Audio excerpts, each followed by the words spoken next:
25 of the most lethal men in the United States military were laughing at her. A woman in a faded uniform, soft hands, quiet eyes.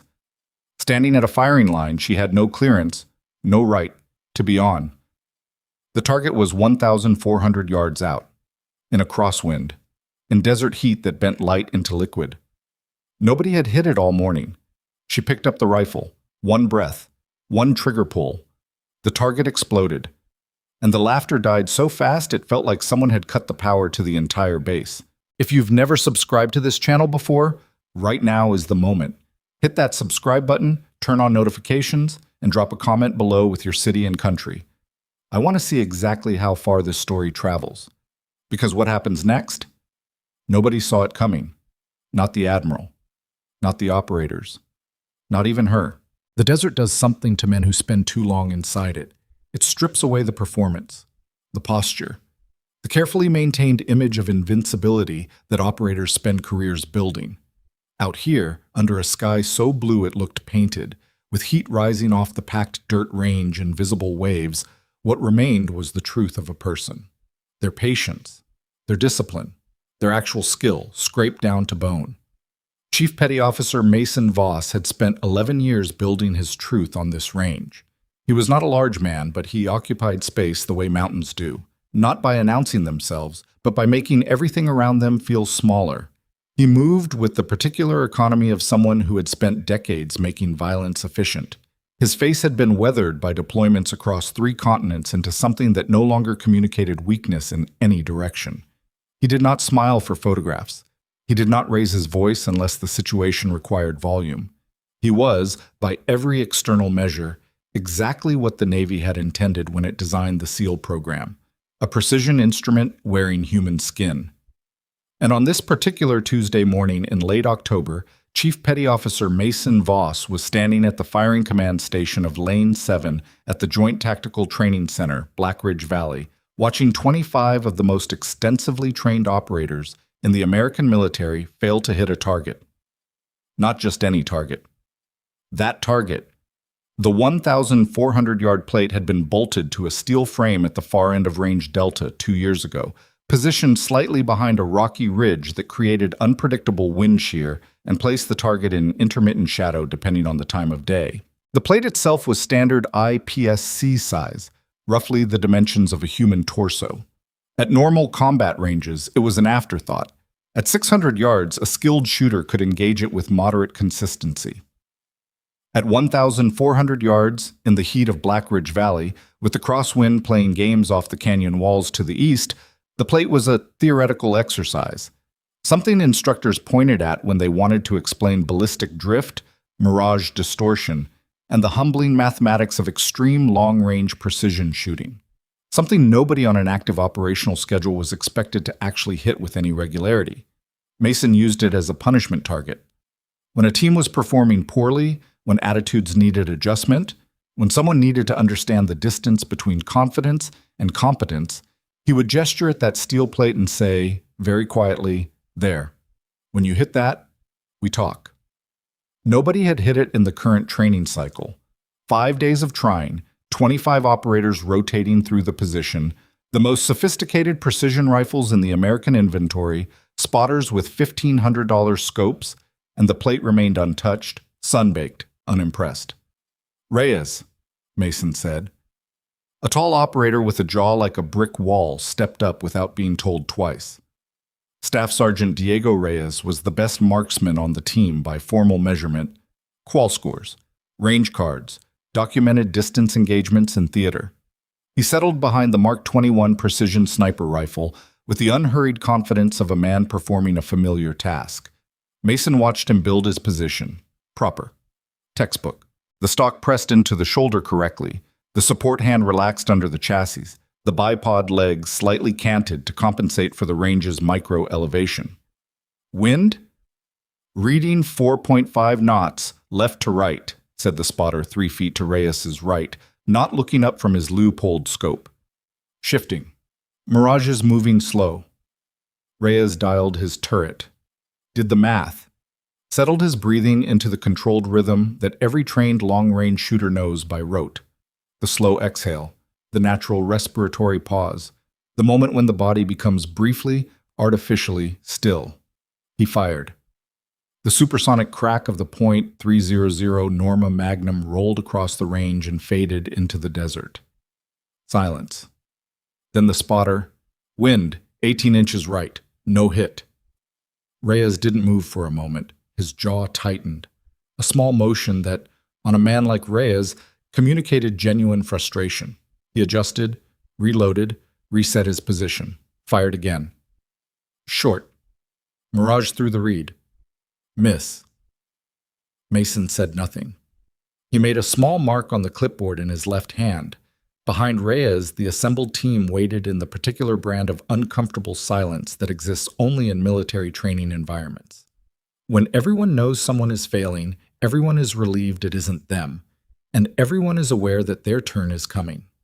It was during this silence, during this specific moment of collective male anxiety about performance and judgment, that Specialist Evelyn Hart arrived. She came from the direction of the main facility building, which was a quarter-mile back toward the base proper, carrying a metal parts case in one hand and a work order in the other. Administrative clearance to service the M107 that had been flagged for a barrel inspection and left in the range storage locker during the previous day's training block. She walked with purpose, but without urgency. The particular stride of someone who understood their role in the ecosystem and felt no need to apologize for existing within it. She was 5 feet 4 inches tall. Her uniform was clean but faded in the way that uniforms get when they've been properly cared for over a long period. Not neglected, just used. Her hair was dark, pulled back with the functional efficiency of someone who had stopped thinking about it long ago. She was not young, not old. Somewhere in the middle distance of mid-career military service that registers on most people's peripheral vision as wallpaper. The operator nearest the range gate, a guy named Briggs, who Mason had been watching for signs of leadership potential and finding mostly noise, spotted her first. Whoa! Hey, support staff, hold up. This is a live fire block. Evelyn stopped. She looked at him with the patience of someone who had been interrupted before and had long since decided how to respond to it. I have a work order for the M107 in Locker 6. It's been flagged since yesterday. Yeah, well, the locker's inside the range perimeter. You're going to have to wait. The locker's on the northern wall, outside the firing cone by 40 meters. Briggs opened his mouth, closed it. Evelyn walked past him toward the storage lockers. She didn't do it aggressively. She didn't make a point of it. She simply continued moving as though the conversation had reached its natural conclusion, which, functionally, it had.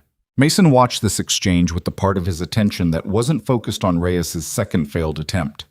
He noted the woman, filed her under logistics support, returned his focus to the range. What happened next was not loud. It was not dramatic in any cinematic way. It happened in the time between Reyes standing up from the firing mat and the next shooter, a compact, intense woman named Vasquez, settling into position.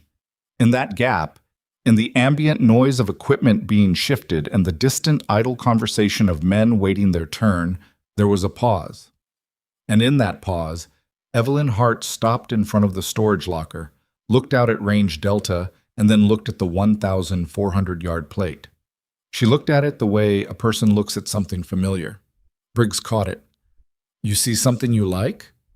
A couple of the nearby operators laughed, the low, effortless laugh of people who don't feel the need to raise it above background noise. Evelyn turned back to the locker, said nothing. She's checking out the range, another voice said, louder. You thinking about trying your luck, sweetheart? We got a plate out at 1400. Nobody's touched it all week. More laughter now, spread wider through the group. Mason looked up from his clipboard. Not at Evelyn, at his team. The laughter was low level, almost habitual, the kind of humor that exists in all male spaces as social glue, not malice. But Mason had been in this work long enough to recognize when laughter was a weapon versus when it was a bandage. This one was somewhere in the middle, and he let it breathe for exactly 2 seconds before deciding whether to address it. He didn't need to, as it turned out, because Evelyn had put down the parts case. I'm not trying anything, she said. She was looking at the M107 she'd removed from the locker. A massive anti-materiel rifle, 50 caliber, built to punch through vehicle armor and hardened structures at distances that made conventional sniper rifles look short range. She was checking the barrel with a bore light, turning the rifle with the hands of someone who knew the weight of it. "I'm doing maintenance." "You even know how to shoot that thing?" Briggs asked. She looked at him. "It's a Barrett M107A1. I know how to shoot it." "From a range card?" "From experience." Vasquez fired, hit nothing, reloaded. The background rhythm of the exercise continued, but something had shifted in the ambient attention of the group. Several operators were watching Evelyn now, not the way men watch women in proximity, but the way experienced military personnel watch anything that doesn't fit the pattern. She handled the weapon incorrectly for a maintenance technician. The bore light inspection had been correct, textbook, but then she'd checked the ejection port, the trigger group, the scope mount, with the familiarity of someone running a pre-fire check rather than a maintenance inspection. Mason saw it. He didn't say anything yet. Vasquez's second shot missed. She stood, looked at the 1,400-yard plate, and shook her head at her spotter. "Wind's lying." "Wind's always lying out here," the spotter confirmed without sympathy. Mason set the clipboard down on the range table. He walked toward Evelyn Hart in the measured way he walked toward everything, without rushing, without telegraphing intention. When he stopped in front of her, she straightened slightly, the barrel inspection complete, the rifle resting across the closed locker. "You said experience," Mason said. She met his eyes. "Yes, with this specific platform. With several platforms. This one included." He studied her the way he studied everything, clinically, without the performance of skepticism. He noted the way she stood, the distribution of weight, the stillness in her hands. Something in his training-honed pattern recognition flagged something he couldn't immediately name. "You have a live work order," he said, "but the range is active. You want to wait 20 minutes, or you want to be useful?" Evelyn looked at the firing line, looked at the distant steel plate that a team of elite operators had spent a week failing to hit, then back at Mason. "Define useful." "One shot," Mason said, "at the plate. You hit it, you finish your work order, and the team buys you lunch. You miss, you wait in the staging area until we're done." "That's not a particularly interesting bet." "No, but it'll settle an argument." She tilted her head. "What argument?" "Whether or not you actually know what you're doing with that rifle, or whether you just know the vocabulary." 3 seconds of silence. Then, "Clear me a lane." Mason called it over his shoulder without turning. "Briggs, lane 7, move the kit." "Seriously?" Briggs said. "Do I look like I'm performing, petty officer?" The lane cleared. Evelyn moved to it. She picked up the M107, all 25 pounds of it, with the particular care of someone who respects the mechanism rather than fears the weight. She settled to the mat, adjusted the bipod, moved the rear bag, stopped, pulled out a small black notebook from her vest pocket, opened it, made 3 marks. "What's she doing?" someone murmured. "Writing, doping her own data." "From scratch? In the field?" "Apparently." She produced a small Kestrel weather meter from the same pocket, the kind the team's dedicated snipers carried as standard equipment, and held it level for 15 seconds, reading the screen, making a final adjustment to her dope notebook. Then she closed it. The range went quiet in the way ranges go quiet when a critical shot is about to happen. Not from instruction, but from some collective unconscious recognition that a moment matters. Even the men who are still half joking, still treating this as entertainment, stopped talking. Evelyn settled her cheek to the stock. She did not rush the breathing. She let 2 full respiratory cycles pass. The scope was already adjusted. She'd set the turrets while everyone was watching Briggs move the equipment, so casually and quickly that only Mason had noticed. Her finger moved to the trigger. The desert held its breath. The M107 fired. The muzzle blast was a physical thing, a pressure wave that moved through the assembled group and made 2 operators step back involuntarily. The recoil was massive. the rifle bucking back against Evelyn's shoulder with the force of a large-caliber anti-materiel round doing exactly what it was engineered to do. At the far end of Range Delta, 1,400 yards away, the steel plate rang with a sound like a hammer hitting a bell. The spotting scope operator, who'd been watching mostly out of obligation, straightened up sharply. Hit. Center. What the? He looked at the scope again, looked at Evelyn, looked at Mason. The silence that followed was a different kind of silence than the one before the shot. Before, it was anticipatory, the silence of people waiting for failure. This silence was the silence of recalibration, of a room in which the map no longer matches the territory, and nobody yet knows what to do about that. Briggs spoke first. Lucky. Evelyn said nothing. She was already working the bolt. The wind shifted, someone else offered. Wind shifted in her favor on a 1,400-yard shot, the spotter said, not looking away from his scope. That's not lucky. That's... Let her do it again, Vasquez said. All heads turned toward Vasquez, who was standing with her arms crossed, face unreadable. She was not the type to say something for effect. If it's luck, it won't repeat, Vasquez said. If it's skill...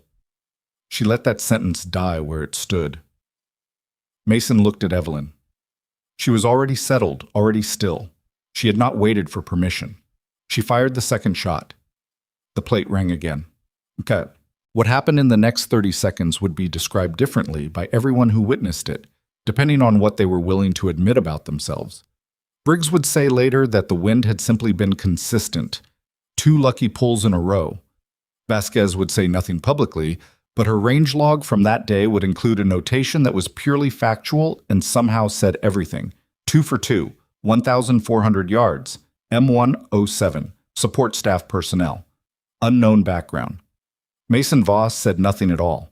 He watched Evelyn Hart roll off the firing mat, pick up the M107, begin breaking it down for the maintenance inspection she'd come to perform, and understood that the argument about vocabulary versus experience had just been settled in a direction he had not remotely predicted. He also understood that the settlement had raised 3 new questions for everyone it answered. He walked toward her. The team parted for him without being asked, because that was what teams did when Mason moved through a space with that particular expression on his face. "Where did you learn that?"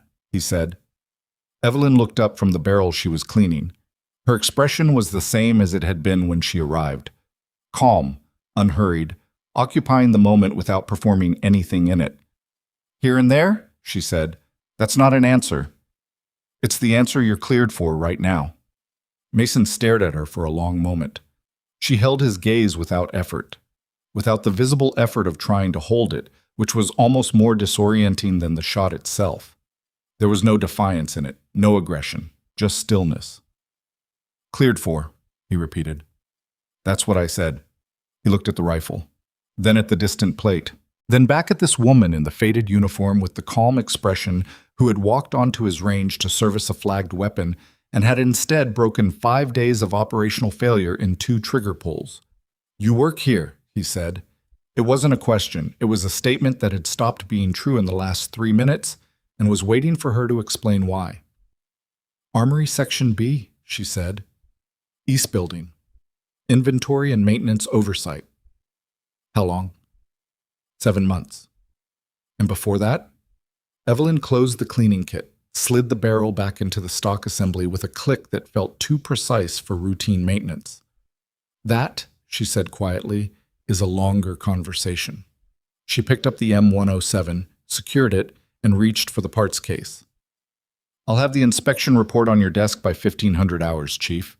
She walked away from him toward the range gate, past 24 operators who didn't know what to say, past Briggs who was still working his jaw in the direction of a sentence that hadn't formed yet, past Vasquez, who watched her go with an expression that was equal parts calculation and unsettled respect.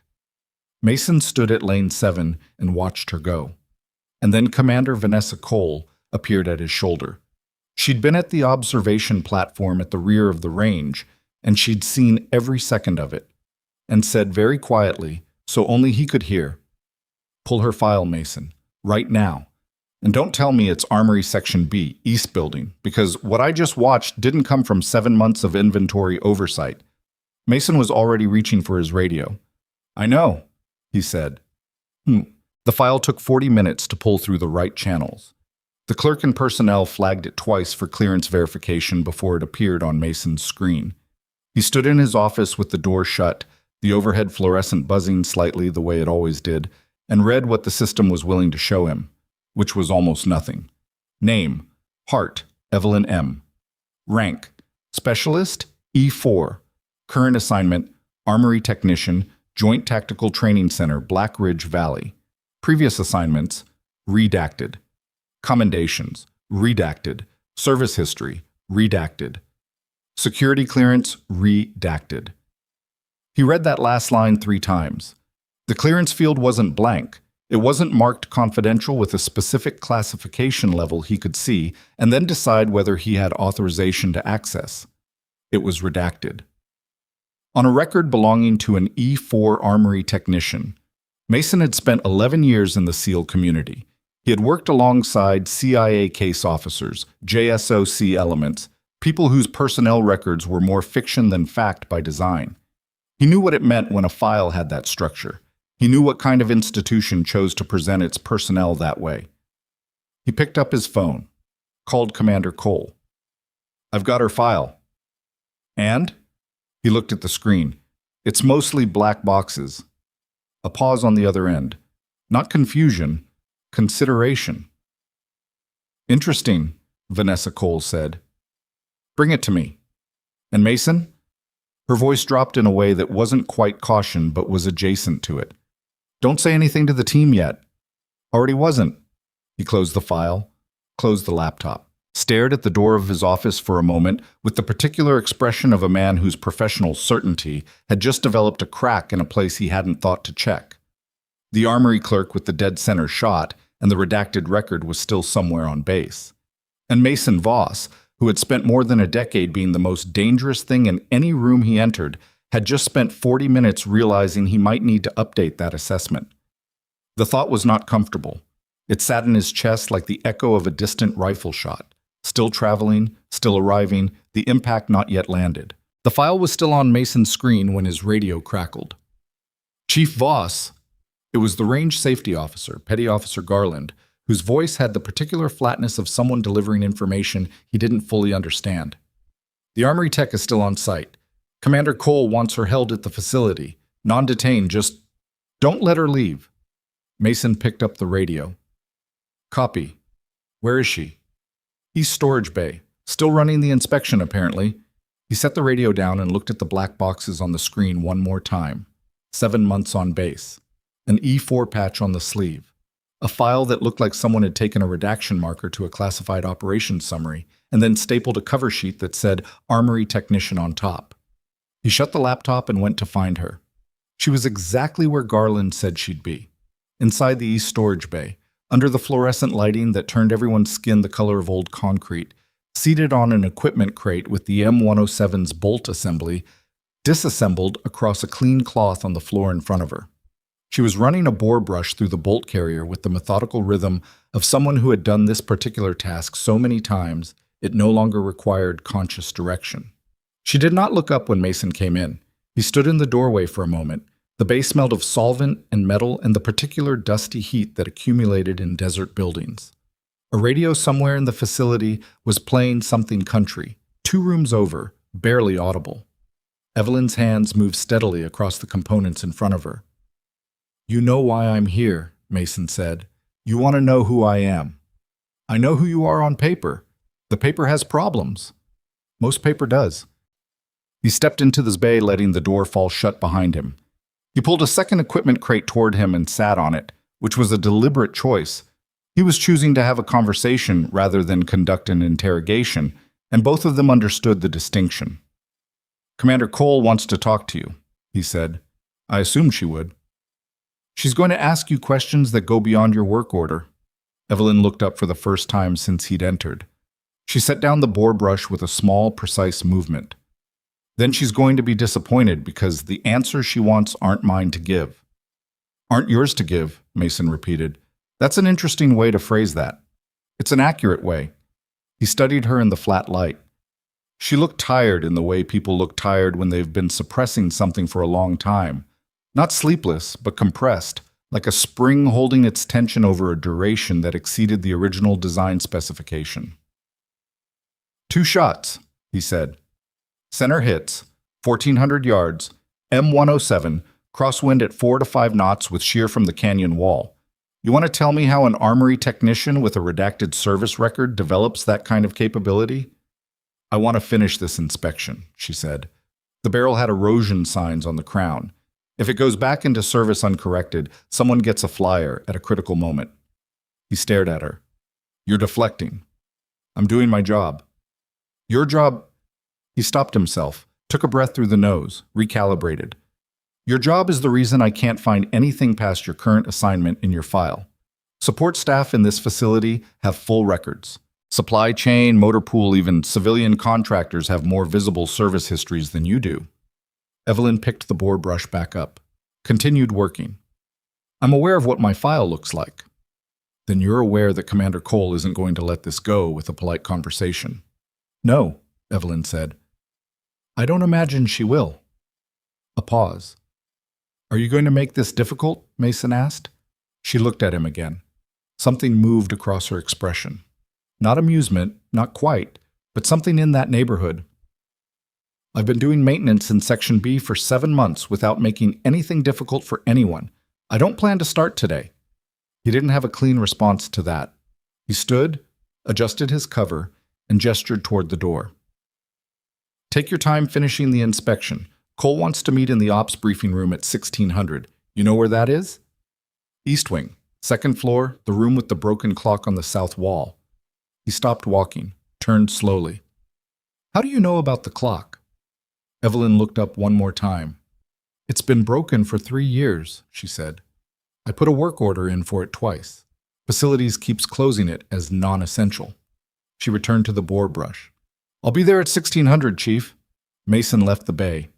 In the corridor outside, he stood for approximately 4 seconds doing nothing, which for Mason was the equivalent of another man pacing the length of a room several times. Then he went to find Commander Cole. Vanessa Cole ran the Joint Tactical Training Center's operational evaluation program the way a surgeon ran an operating room, with an attention to process that some people mistook for rigidity and that Mason had learned over 2 years of working alongside her was actually just a very high tolerance for complexity combined with a very low tolerance for wasted motion. She was 41 years old, had come up through naval intelligence before cross-decking to an operational oversight role, and had the kind of face that registered information without immediately broadcasting a reaction to it, which made her difficult to read and very good at her work. When Mason laid out what had happened on Range Delta and then described the file he'd pulled, she listened without interrupting. She was standing in front of the large tactical display in the ops briefing room with her arms crossed and a coffee mug going cold in her right hand, and she didn't say anything for a long moment after he finished. "Show me the file," she said. He pulled it up on the briefing room system. She read it the same way he had, the visible fields first, then the redactions. She stopped on the clearance line. "This was processed through the standard personnel system?" "Yes, ma'am." "And you made the request through normal channels. 2-step verification through base personnel and the region records office. The clerk had to flag it twice for clearance verification before the system would release it." Cole set her coffee mug down. "Clearance verification means someone on the back end looked at the request and decided what we were allowed to see." "Yes." "Which means whoever manages her actual record, the complete record, is aware that we pulled it." Mason nodded slowly. He'd reached the same conclusion 10 minutes ago and had been thinking about it since. If she's under some kind of placement arrangement, then someone put her here intentionally, Cole said. She said it the way she said most things, without inflection, as a statement of analyzed fact. And if someone put her here intentionally and her file is structured the way it is, she isn't an armory technician. "She's not an armory technician," Mason confirmed. "She handles the inspections correctly. She knows the inventory, but she handles weapons the way operators handle weapons. The pre-fire check on the M107. She did it in about 20 seconds while everyone was watching Briggs clear the lane. She wasn't even looking at the optic when she adjusted the turrets. She was reading the Kestrel." Cole looked at him. "She was reading the Kestrel and turning scope turrets by feel," he said. with a rifle she'd supposedly just picked up for maintenance. Another silence. 1600, Cole said. I want the full team assembled. If this woman is going to be on this installation, I want to know who authorized the placement and why. And I want to see how she responds to direct questioning in a room full of people who are not impressed by 2 good shots. Mason looked at the clock. 3 hours. You want me to prep the team? Tell them to be present. Don't tell them why. She picked up her coffee mug, looked at it, set it back down. And Mason, the shot she made, was it something you could have made today, at this range with that equipment? The question landed flat and practical, without agenda. Cole didn't ask questions she didn't want real answers to. Mason thought about it. He was honest in the way experienced professionals are honest, which meant he had no room in his practice for flattering himself. At 1,400 yards, with the Mark 21 and a full prep kit and current range data, yes, he said. Probably. With the M107 in that position, with a cold barrel, reading the wind off a kestrel and doping scratch? No. Cole absorbed this without expression. Okay, she said. 1,600. The team assembled in the ops briefing room with the particular low-voltage tension of people who have been told to show up without being told why. 24 operators plus Mason, Cole at the front, folding chairs in the narrow rows. Someone had propped the broken clock back on its nail on the south wall, and the irony of its frozen hands above a room full of people waiting for something to happen was either accidental or fitting, depending on your disposition. Evelyn Hart arrived at exactly 1,600. She came in without knocking. The door was open, which she'd apparently interpreted as an invitation rather than an oversight, and she was still in the same faded uniform, carrying nothing except the small notebook from the range that was tucked into her left breast pocket. She scanned the room once, the way people scan rooms when they're cataloging exits and personnel positions simultaneously rather than looking for familiar faces. And then she sat in the single empty chair that happened to be positioned directly in front of Commander Cole's podium. Briggs, who was behind her, muttered something to the operator next to him. The operator smiled. Cole waited until the room settled. Specialist Hart, she said, I'll be direct. This afternoon on Range Delta, you demonstrated capabilities that are inconsistent with your current assignment and record. We're going to discuss that. Evelyn was looking at Cole with the same calm expression she'd worn all day. All right. Where did you serve before your current assignment? Several locations. That's not an answer. It's the answer I'm authorized to give in this setting. Cole held her gaze. I'm the commanding officer of this facility's operational evaluation program. If there's a clearance issue governing what you can disclose, I'm telling you now that I hold the appropriate authorization level. I appreciate that, Evelyn said, but authorization in this context doesn't run through the facility chain of command. Then who does it run through? I can't tell you that either, Commander. I realize that's frustrating. Vasquez, seated 3 chairs to the left, spoke up without waiting to be recognized. She's not going to talk. We've all sat in rooms like this with people who can't talk. The file is black, the record is clean, and she's been placed here by someone with enough pull to structure it that way. She looked at Evelyn directly. I'm not saying that as criticism. I'm saying it because we should stop asking questions she can't answer and start asking questions she can. Cole looked at Vasquez with something that wasn't quite irritation. Such as whether she's willing to run a tactical assessment. The room's temperature changed in that specific, intangible way. Rooms change when a proposal is made that is simultaneously reasonable and designed to cause discomfort. Several people shifted. Briggs stopped muttering. Cole looked back at Evelyn. Specialist. Are you willing to participate in a tactical assessment? Evelyn's expression remained steady, but her eyes moved to Vasquez, and something in that look was too quick, too specific.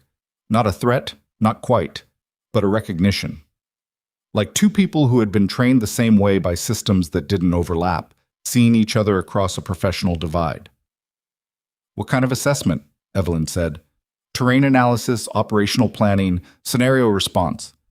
Cole glanced at Mason, who gave her a small nod. We have a training scenario set up for tomorrow's block. Complex environment, multi-element problem. We'd want your read on it. My read? Your analysis, how you'd approach it, what you'd prioritize. Evelyn was quiet for a moment. Then, "All right, just like that?" Briggs said from the back. He couldn't help himself. "No conditions? No phone call to whoever manages your file?" She looked at him over her shoulder. "Would you like me to have conditions, petty officer?" "I'd like you to act like you're not holding 7 cards while everyone else is playing with 3. "That's a reasonable frustration," she said. She turned back to face the front. "Run your assessment." Chet. The scenario was set up in the facility's tactical planning lab, which occupied a converted hangar bay on the north side of the main building. It was the kind of room that cost more money than it looked like. Large format terrain displays, sand table with scale models, radio communication simulators, annotated maps covering 3 walls. The scenario was a real one, lightly fictionalized for training purposes. A mountainous valley with a narrow vehicle approach route, a suspected weapons cache location based on pattern-of-life intelligence, 2 exfil corridors, and a time constraint that made the primary approach inadvisable without additional information that the scenario withheld deliberately. The team had spent 2 days on this scenario. They'd produced 3 COAs, courses of action, and debated them with the particular heat that comes from smart, experienced people who have processed the same problem set and reached incompatible conclusions. Nobody was wrong exactly. The scenario was designed to be genuinely difficult. Mason set it up for Evelyn in 12 minutes, walking her through the intelligence summary and the operational parameters and the constraints without editorializing. She listened without taking notes. When he finished, she was quiet for approximately 30 seconds, looking at the terrain display. Then she walked to the sand table. "The primary corridor is the problem," she said. "That's the consensus," Mason said, "which is why the team is split between the Western Ridge approach and holding for additional ISR coverage before committing." "Neither of those." She pointed to the eastern slope of the valley's secondary ridgeline, approximately 2/3 up from the valley floor. Approximately unmatched. "What's the vegetation density here?" Mason checked the annotated map. "Moderate, scrub brush, some tree coverage. Assessed as passable, but not optimal for vehicle movement." "Right. But it's optimal for something else." She traced the line of the slope with her finger. "Someone watching the primary corridor from up here has sight lines to the vehicle approach route, the cache location, and both exfil corridors simultaneously. You don't need more ISR from a platform. You need eyes on the ground at that elevation before you commit anything to the valley floor." Vasquez had been standing against the wall with her arms crossed. She straightened slightly. "You're proposing an advanced observation post," Mason said. "I'm proposing you know what you're walking into before you walk into it. The intelligence on this pattern of life is 48 hours old. In a mountain environment with that kind of terrain, 48 hours is enough time for everything to change." Evelyn looked at the 2 exfil corridors. "And your secondary exfil exits the valley on the eastern side?" "Yes." "That's a problem." Mason waited. "If the cache is occupied and the primary approach is compromised," she said, "your secondary exfil puts you moving east at low elevation directly below the ridgeline. Anyone positioned above you on that slope, not the position I'm indicating, further north, about here," she pointed, "has a downward angle on your exfil route for approximately 400 meters. The room was very quiet. Briggs had come in partway through without Mason noticing. He was standing near the door with a different expression than he'd worn all day. Still not convinced, not exactly, but the dismissiveness had gone out of it. "That's the same conclusion Vasquez reached on day 2, Mason said carefully. "It took her a full day of working the problem." "The terrain is the terrain," Evelyn said. She wasn't boasting. She sounded almost tired. "The math doesn't change because someone works it faster." "How long have you been doing this?" Vasquez asked, directly, cleanly. Evelyn looked at her. "Long enough." "That's not an answer." "No," Evelyn said. "It's not." She stepped back from the sand table, looked at the scenario one more time with an expression that Mason could only describe as complicated. Not the expression of someone reviewing a training problem, but the expression of someone who had experienced the real version of something that resembled it, and was managing the distance between those two things. "Is that sufficient?" she said to Cole. Commander Cole had been standing at the back of the room with her arms crossed, and her face arranged into what Mason privately called her processing expression, the one that meant she was taking in more than she was showing, which was always a significant quantity. "One more thing," Cole said. She walked to the equipment table on the near wall and picked up a laminated sheet. She brought it to the sand table and set it down in front of Evelyn. It was a set of tactical symbols, unit positions, threat indicators, objective markers, arranged to represent a scenario that was somewhat more complex than the one they'd just discussed. "Walk me through your read on this," Cole said. Evelyn looked at the sheet, picked it up, and something happened that was small and would have been invisible to most people, but that Mason, who had spent 11 years studying how trained people interact with information, saw clearly. Her eyes moved across that sheet in a specific pattern. Not left to right, not randomly, not the way someone reads a document. She scanned it in a sequence. Threat indicators first, then objective positions, then friendly unit locations, then terrain features. It was a trained scan sequence. It was a specific methodology. And it was not the methodology taught at any standard military occupational specialty course. He knew it because he'd been taught the same sequence, a long time ago, by instructors whose names he was no longer allowed to say in most company. He looked at Evelyn.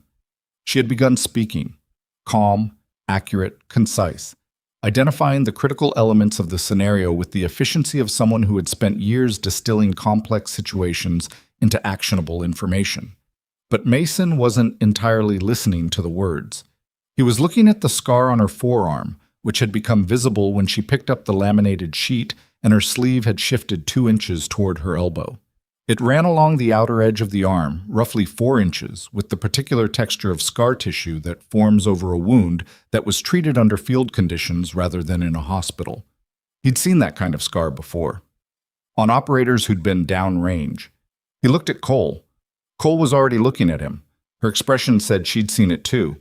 Evelyn finished her analysis, set the sheet down, looked up and found both of them watching her with an attention that was different from the competitive scrutiny she'd been receiving all afternoon.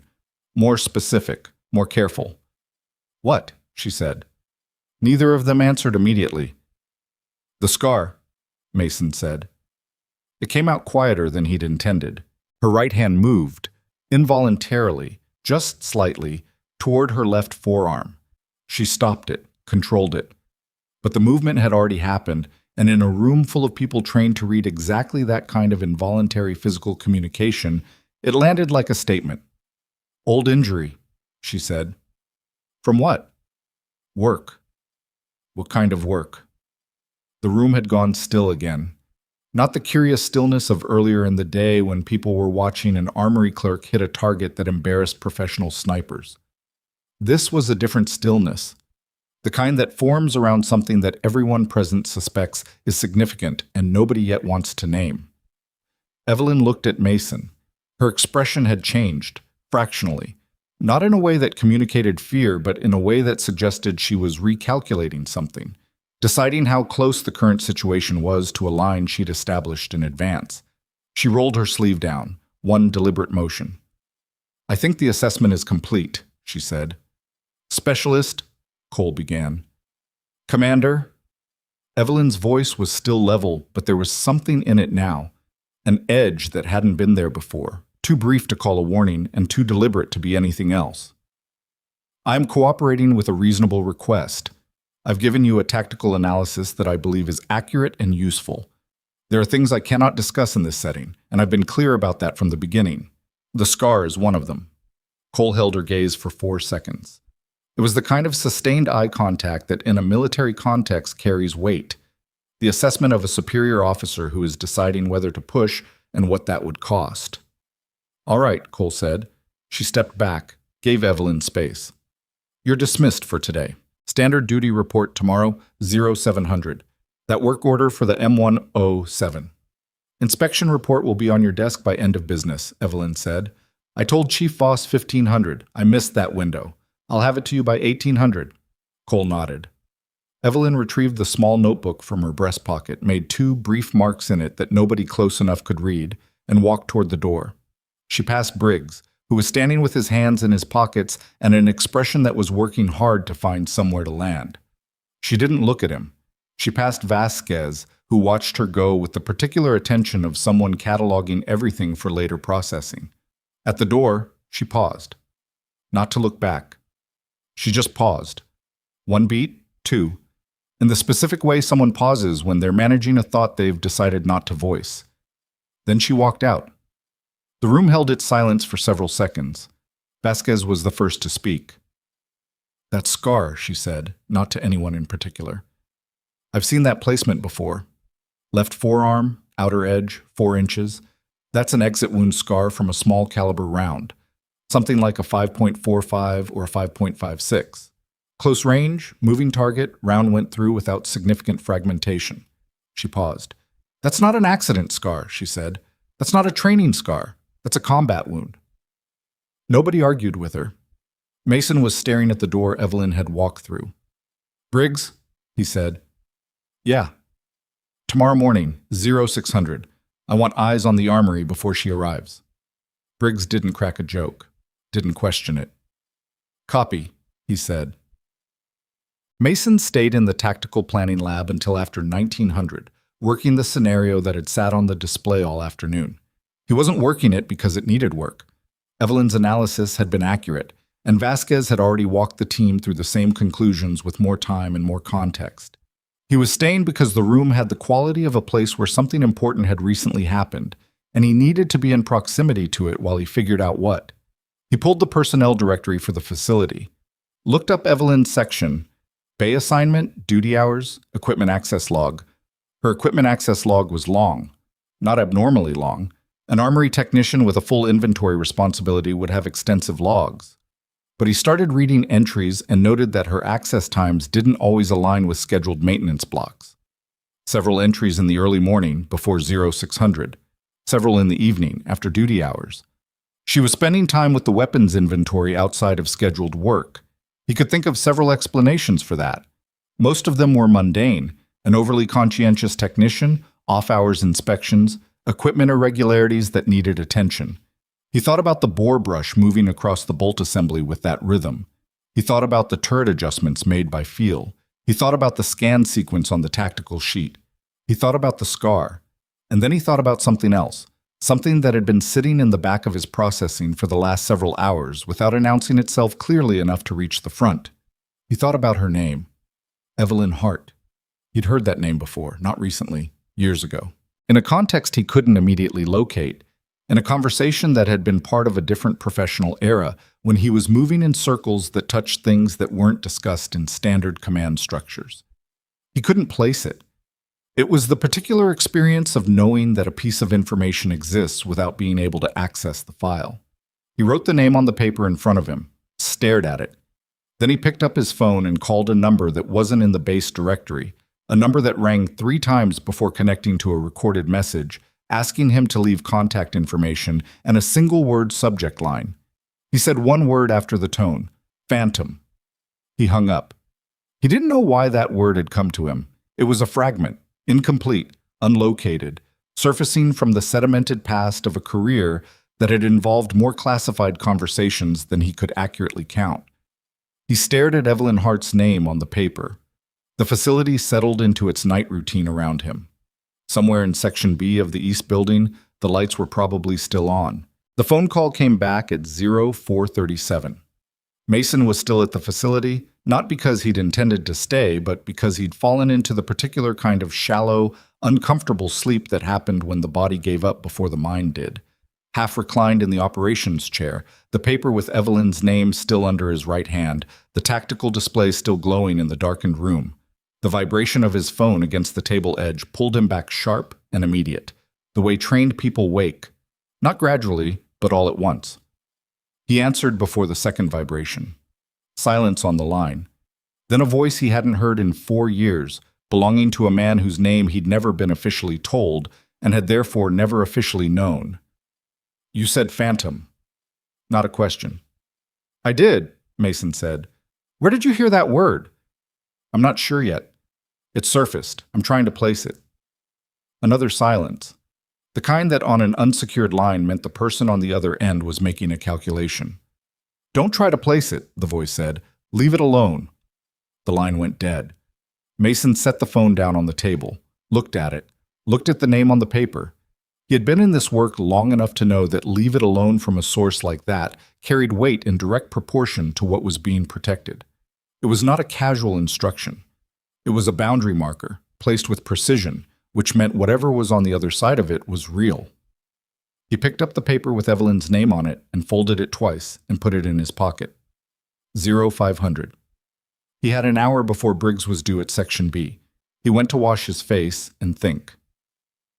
Damn. Briggs arrived at 0602, which for Briggs was essentially on time, carrying 2 coffees and the expression of a man who had slept badly because he was trying to figure out how to reorganize information that didn't fit the boxes he'd built for it. He handed 1 coffee to Mason without ceremony. She's already inside, Briggs said. I know, I've been watching. The Armory Section B occupied the northeast corner of the east building, a long, low-ceilinged room with racks of weapons along both walls, inspection benches down the center, and a small administrative station at the far end where the inventory logs lived.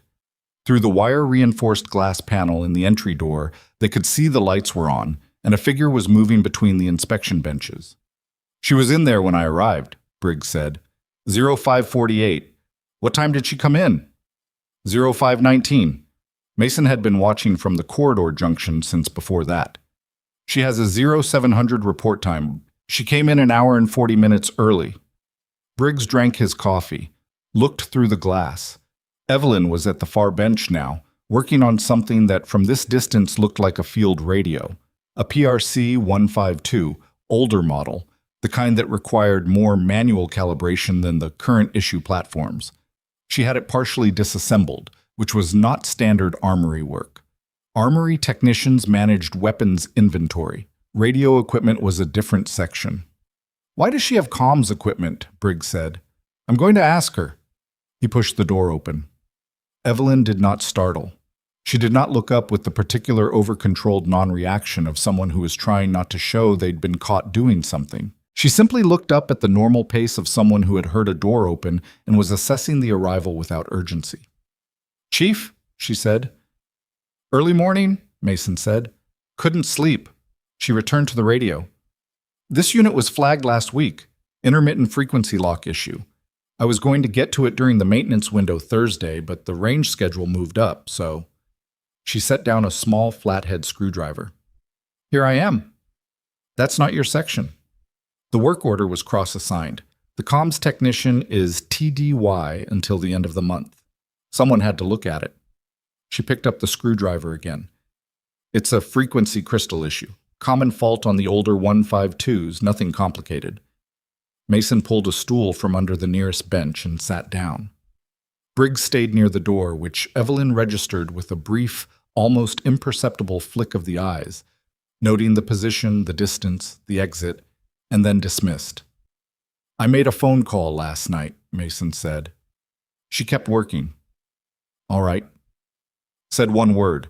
Got an answer that told me more than the answer itself. Her hands were still moving, but the rhythm slowed by a fraction. The word was phantom, Mason said. The hands stopped. For 3 full seconds, Evelyn Hart was completely still over the disassembled radio on the inspection bench, and in those 3 seconds the room felt different. Not threatening, not hostile, but charged in a way that was specific and unmistakable, like the air before something changes. Then she set the screwdriver down, flat, precise. Who did you call? She said. Very quiet. Someone who knew what I was asking. And what did they say? They told me to leave it alone. She picked the screwdriver back up, resumed work, but something had shifted in her posture, a degree of tension that hadn't been there before. Subtle, but real.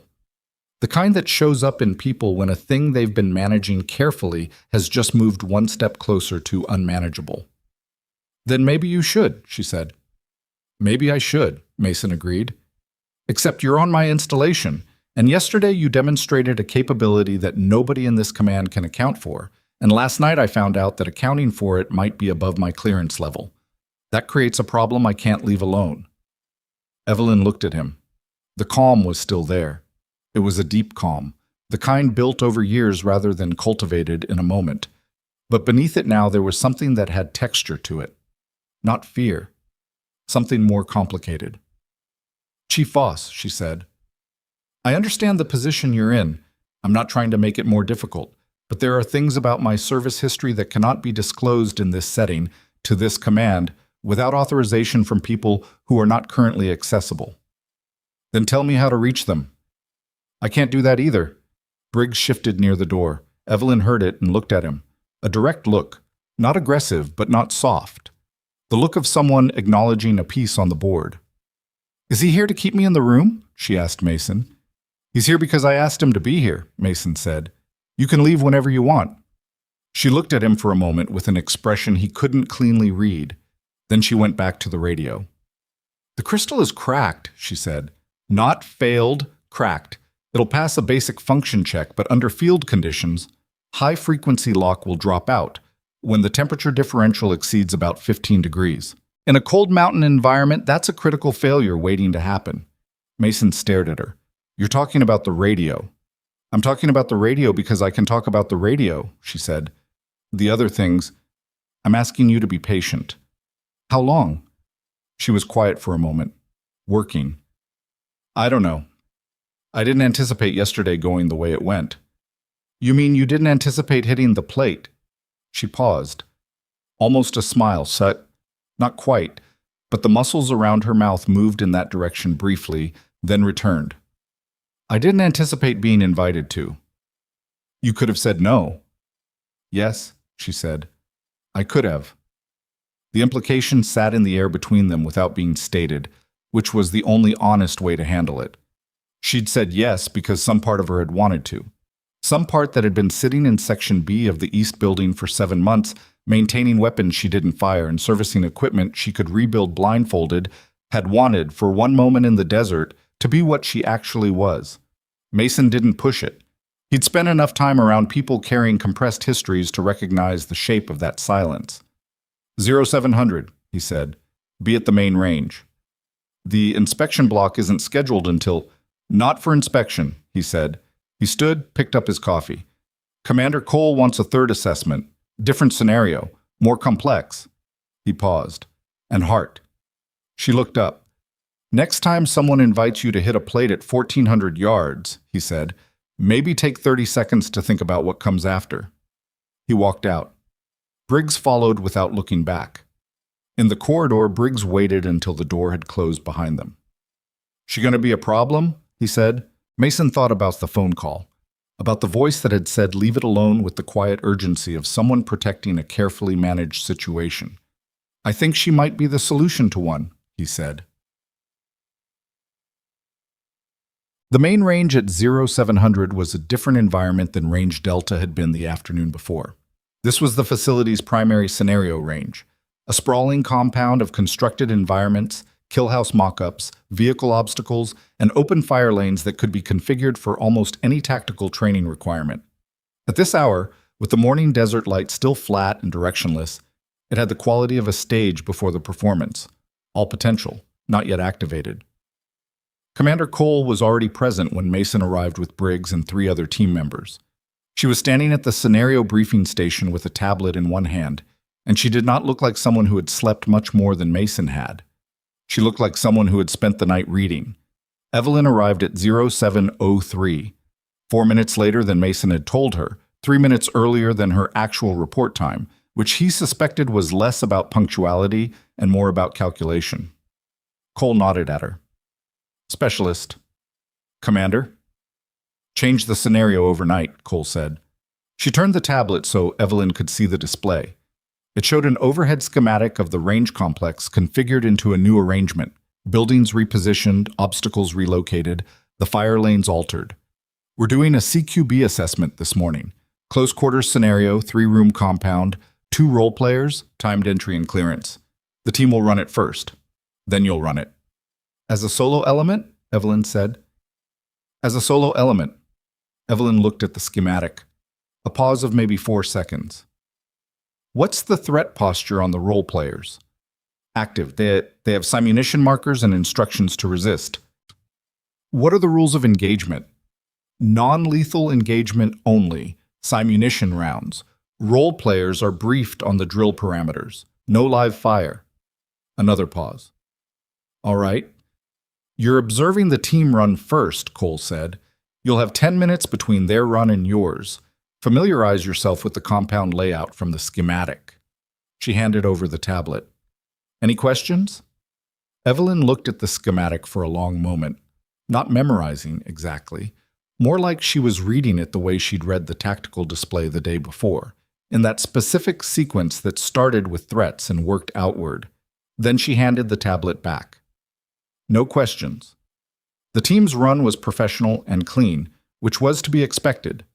These were operators who had run hundreds of compound clearances in actual combat environments, whose muscle memory for the geometry of rooms and corners and door thresholds was so deeply encoded it no longer required conscious direction. They cleared the 3-room compound in 41 seconds. Both role players neutralized. No friendly fire incidents, smooth communication on the 2-man stack. Mason watched from the observation position and made his notes and didn't find anything worth significant criticism. When they emerged, breathing elevated, the natural testosterone-driven satisfaction of a clean run visible on several faces, the attention of the group shifted to Evelyn. She had been watching the run from the observation position without expression, tablet down, arms relaxed at her sides. Your turn, Cole said. Evelyn looked at the compound entry point. A standard exterior door, hinged right, opening inward. Entry corridor, 4 meters to the first interior door. Right turn to room 1, straight ahead to room 2, left turn past room 2 to room 3 at the back. She produced the small notebook from her pocket, made 2 marks. Put it away. Role players are reset, she said. 30 seconds, someone said over the range radio. She waited. Checked the simunition pistol she'd been issued. Checked it the way she'd checked everything else, with hands that knew the process thoroughly. Magazine seated, chamber confirmed, safety off, and then back on, grip adjusted. The range radio clicked twice. Ready. Evelyn moved to the entry door.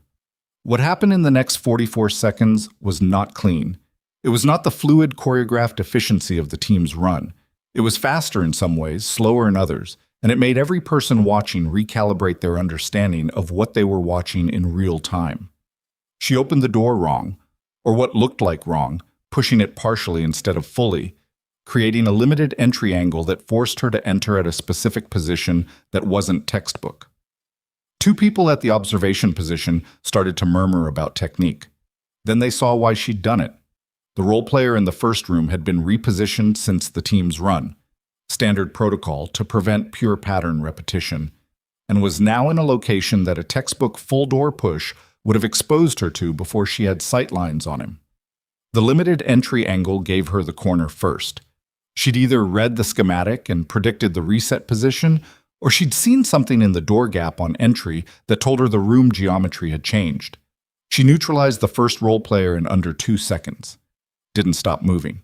The transition to room 2 was unconventional. She took the corner at a distance, slicing the angle wider than standard protocol recommended, which looked slow until you realized she was creating a sightline into the room's dead corner before committing her body to the threshold. Room 2 was clear. Room 3. The second role player had position advantage, was already tracking the entry point with the simunition marker when she came through, and fired twice. She had dropped low and right before the threshold, below his angle of anticipation, and her return engagement caught him in the center of the simunition target zone on his vest. She came out of the compound at 44 seconds, 3 seconds slower than the team. 1 neutralized role player before she'd been fully through the entry.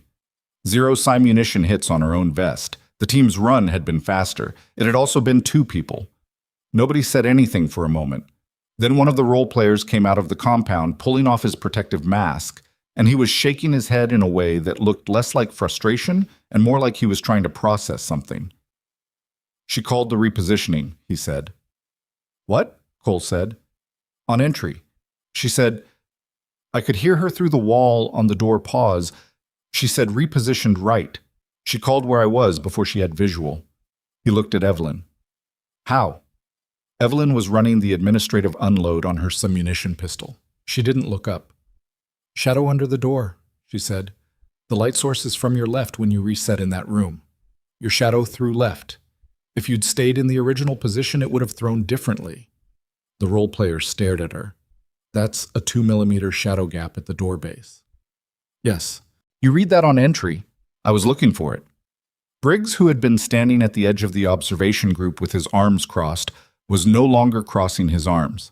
He was standing with his hands at his sides, which for Briggs was the physical posture of someone who had stopped performing a position and was now just thinking. "Who trained you?" he said. Not mockingly, genuinely. Evelyn looked up from the pistol.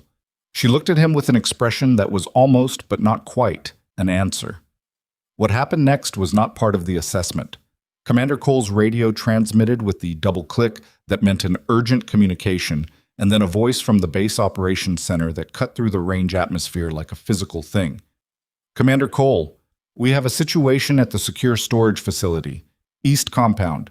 We need you on site immediately. Authentication, Bravo 7. Cole was already moving. "What kind of situation?" "Perimeter breach. Possible intrusion. Security team is responding, but we have non-responsive personnel on the East Compound camera feed." Non-responsive? Cole stopped moving for one fraction of a second, which was the closest she ever came to visible alarm. "How many?" "2. They're down at the outer gate checkpoint. We don't know why." The range reorganized itself in seconds.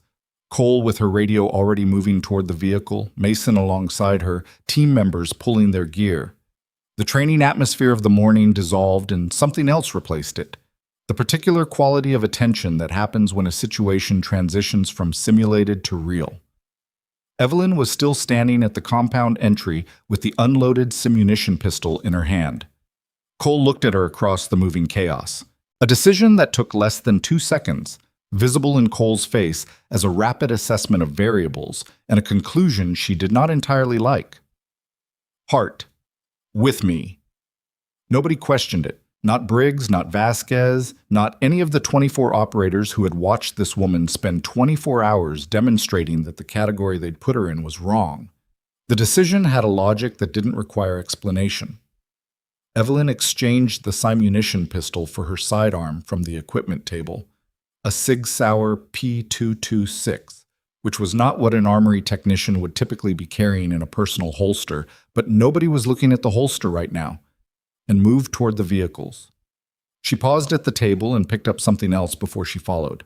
A second magazine, which she indexed into her left vest pocket with a precision that was purely mechanical, purely automatic, the unconscious habit of someone who always carried a secondary load. Vasquez saw it.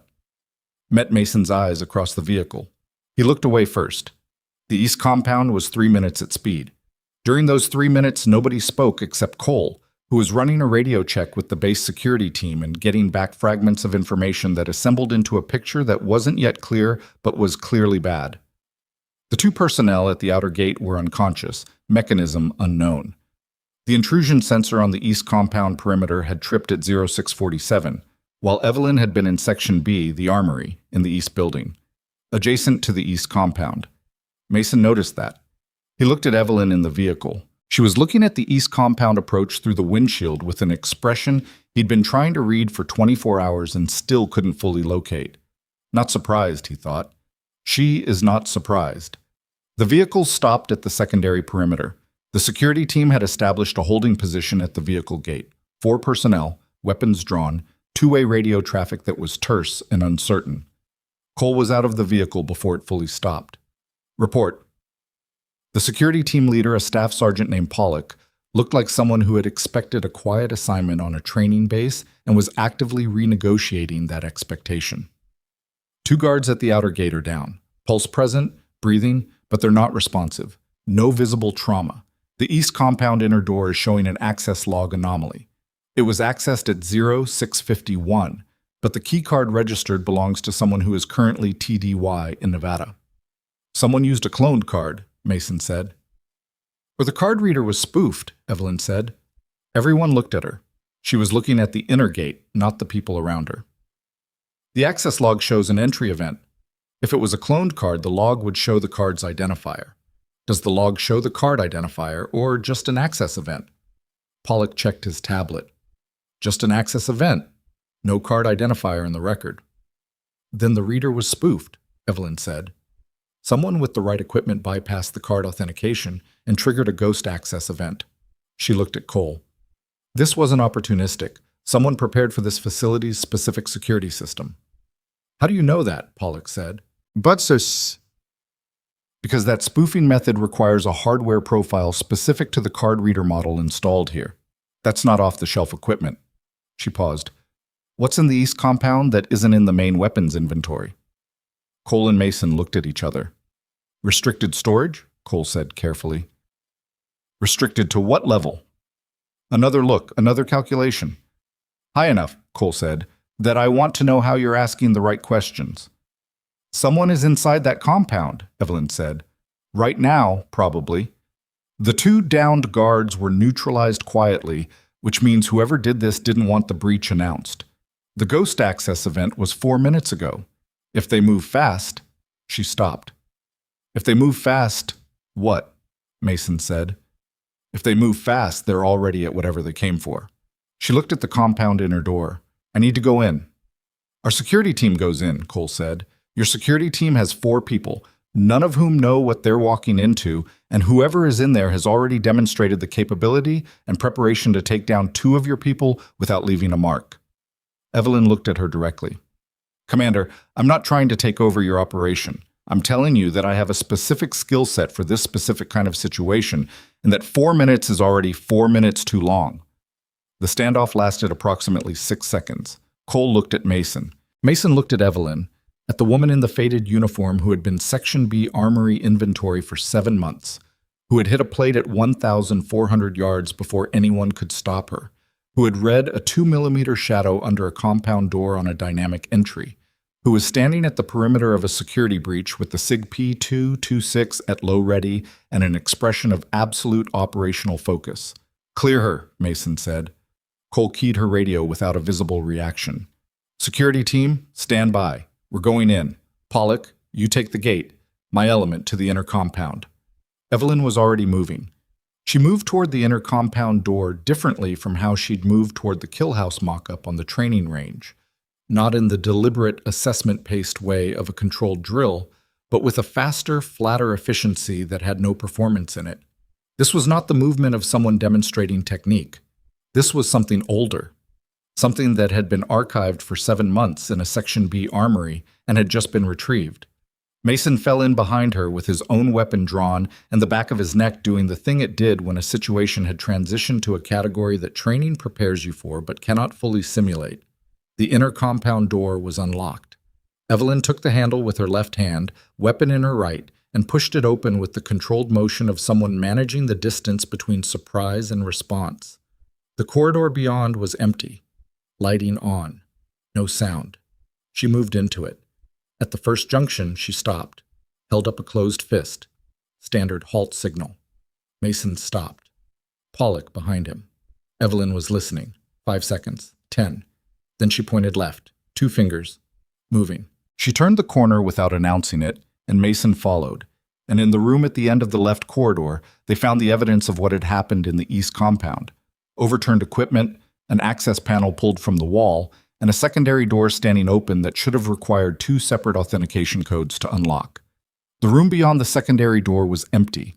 Whatever had been taken was already gone, but on the floor near the access panel, in the particular debris of a hurried exit, there was a single item that had been dropped or left deliberately, and Mason almost missed it because it was small.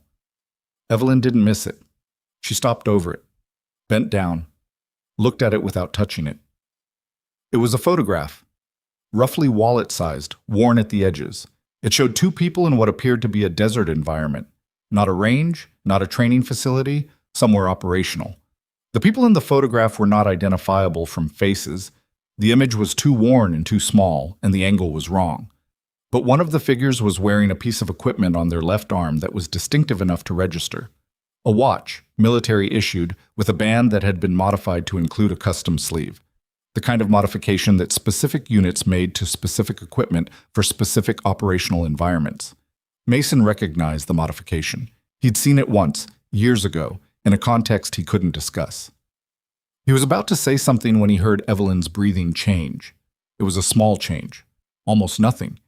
The controlled breathing of someone who had spent years managing their body's responses to stress, very briefly becoming something less controlled. He looked at her face. She was staring at the photograph with an expression that broke through the calm surface she'd maintained for 32 hours. Not all the way through, not to something raw and visible, but enough. A crack in the surface. Something underneath it that had weight and history and was not operationally neutral. She recognized something in the photograph. "Hart," Mason said quietly. She did not answer immediately. "Evelyn." She looked up at him. The crack was already closing, the calm coming back over it the way water closes over a stone. But he had seen it, and she knew he had seen it, and that shared knowledge sat between them like something that had changed the geometry of the room. "The photograph was left deliberately," she said. Her voice was steady. Steady in the way things are steady when effort is involved. "This wasn't an accident." "Who left it?" Mason said.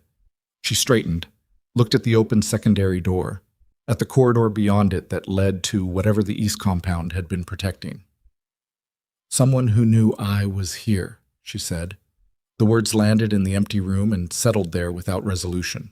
Mason looked at the photograph on the floor, at the modified watch band on the figure in the image, at Evelyn's face, which had returned to its customary stillness, but was now a stillness with something visible behind it, a depth that hadn't been visible 40 seconds ago. In the 32 hours since she'd walked across Range Delta carrying a work order and a parts case, Mason Voss had accumulated more questions about Evelyn Hart than his entire career had produced about any single person. Every answer she gave opened 2 more rooms. Every capability she revealed suggested a structure beneath it that was larger and older and more complicated than the surface. Now someone had come to this installation, had planned and resourced and executed a sophisticated security breach at this installation, specifically because she was here, which meant her presence here was not the quiet, maintained invisibility she had clearly been trying to sustain for 7 months.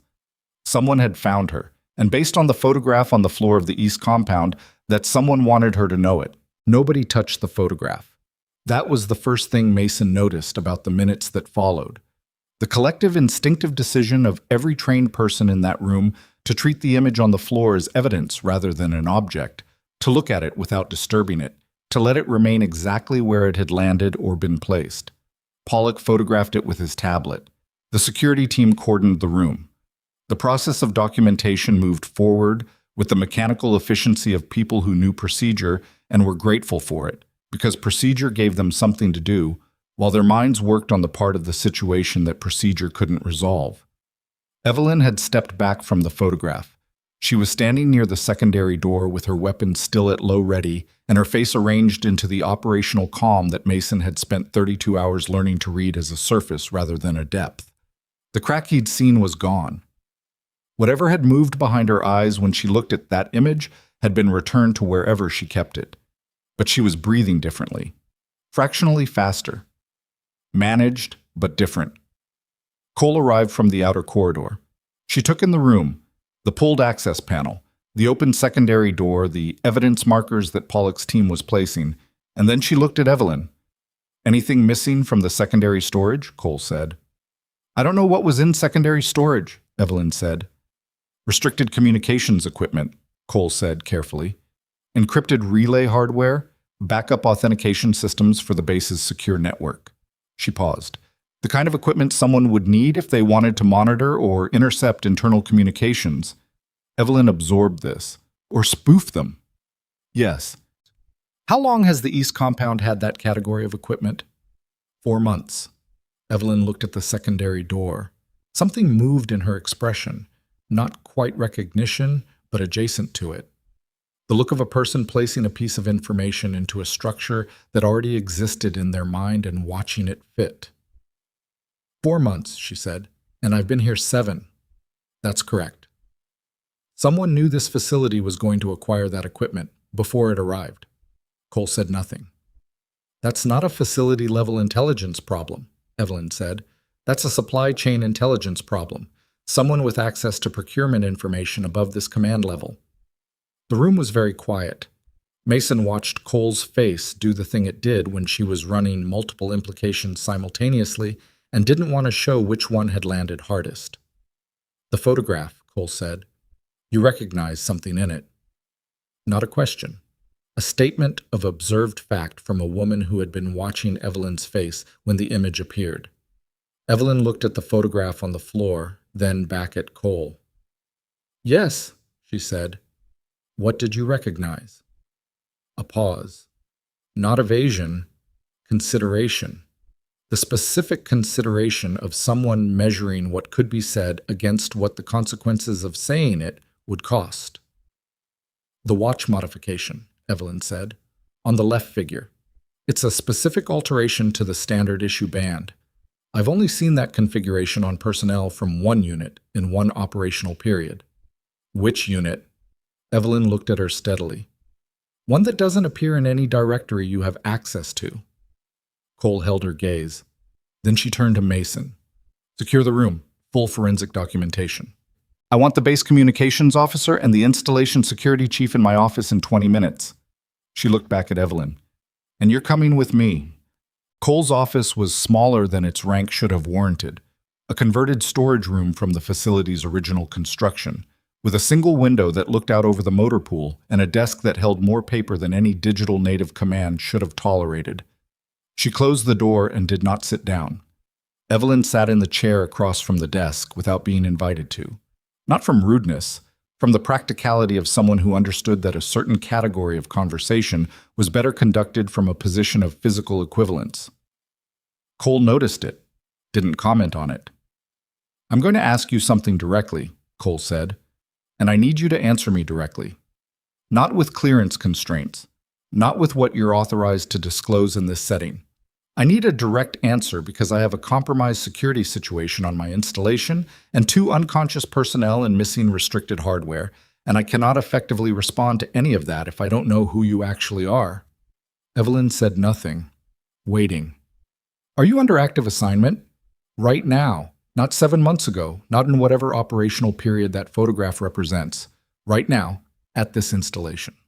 The silence lasted 4 seconds. "Not in the way you mean," Evelyn said. "Clarify that." "I'm not here in an active operational capacity assigned by any current command structure. I'm here because this was where I landed when I came in from the cold.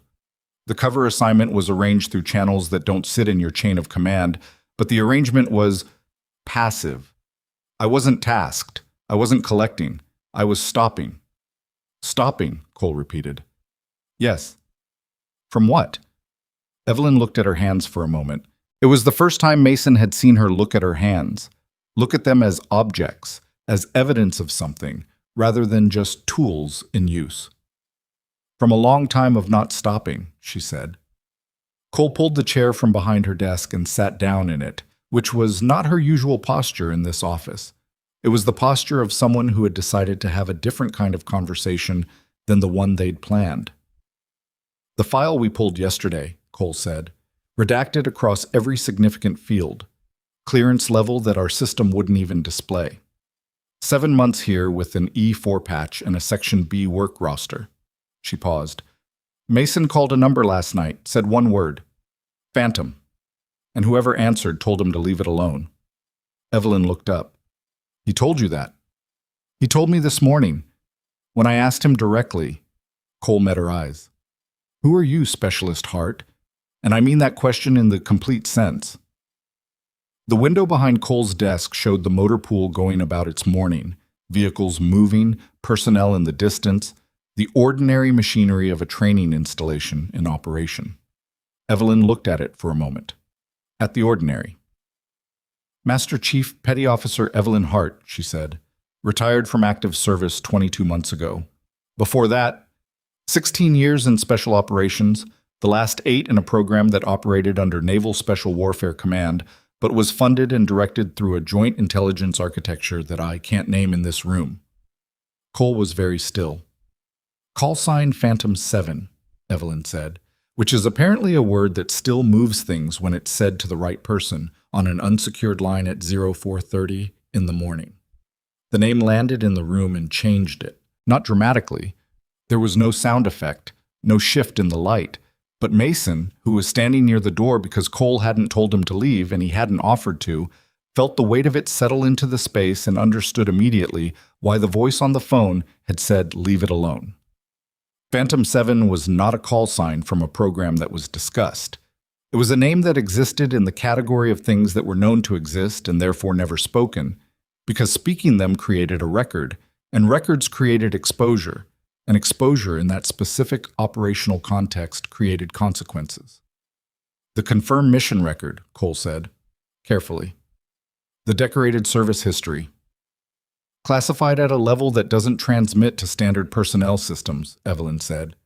"What you pulled yesterday is what the system is designed to show when someone at your clearance level queries the file.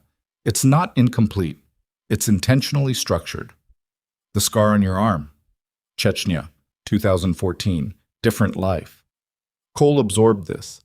Her face was doing the processing thing, taking in a volume of information and organizing it with the unhurried efficiency of a naval intelligence officer who had learned to receive extraordinary information without letting the extraordinary quality of it disrupt the reception. "The photograph in the East Compound," Cole said. "You said the watch modification was from one unit in one operational period." "Yes." "Was it yours?"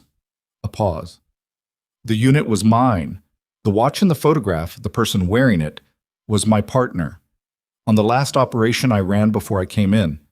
Evelyn stopped, restarted. "He died on that operation. Or I was told he died. We were separated in the final phase and the after-action report listed him as KIA. Her voice stayed level through all of this, but the levelness had cost now. It was visible as effort in the slight set of her jaw. "The photograph on the floor in that compound was taken during that operation. I have never seen a copy of it before today. It shouldn't exist outside of a classified archive that I don't have access to." Cole said quietly, "But someone does." "Someone does. And they left it where they knew you'd find it." "Yes." Mason spoke from near the door, the first time since they'd entered the office. "They knew you were here," he said. "Specifically, not just on the base, in the East Compound. They knew you'd respond to the breach." Evelyn looked at him. "Yes. Which means they've been watching the installation." "Or they've been watching me," she said, "for longer than the installation." The implication of that sat in the room without anyone wanting to name it first. Someone had been tracking Evelyn Hart, Master Chief Petty Officer Phantom 7, retired, currently maintaining an armory in Section B of the East Building, for an unknown period, with sufficient resources and intelligence access to know her location, her cover assignment, her daily patterns, and the security architecture of the facility she was assigned to. And rather than act on that knowledge covertly, they had announced it. With a photograph, placed deliberately where she would find it. That was not the behavior of a threat that wanted to eliminate her. That was the behavior of something else.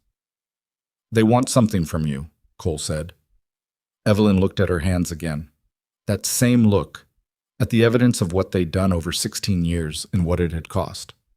"I think they want me to look for something," she said. "What?"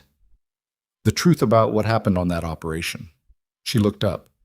"Because if my partner's watch is in a photograph that someone just left in a restricted compound on a military installation, then either someone stole that image from a classified archive and fabricated a narrative to manipulate me, which is possible, or my partner didn't die on that operation."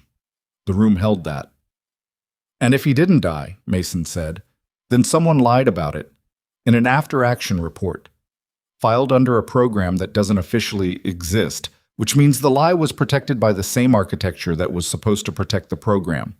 She paused, "and the person who could do that would have to be inside the architecture, not adjacent to it.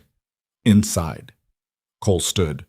She walked to the window and looked at the motor pool without seeing it, doing the calculation that Mason knew she was doing, the calculation of institutional risk, personal exposure, command responsibility, and the specific danger of pulling on a thread that was connected to something larger and less visible than the surface suggested. "If I were going to do this by the book," Cole said, without turning around, "I would report the security breach through standard channels, initiate a formal investigation through the Installation Security Office, and refer the personnel matter, meaning you, to Naval Special Warfare Command for adjudication. Yes, Evelyn said.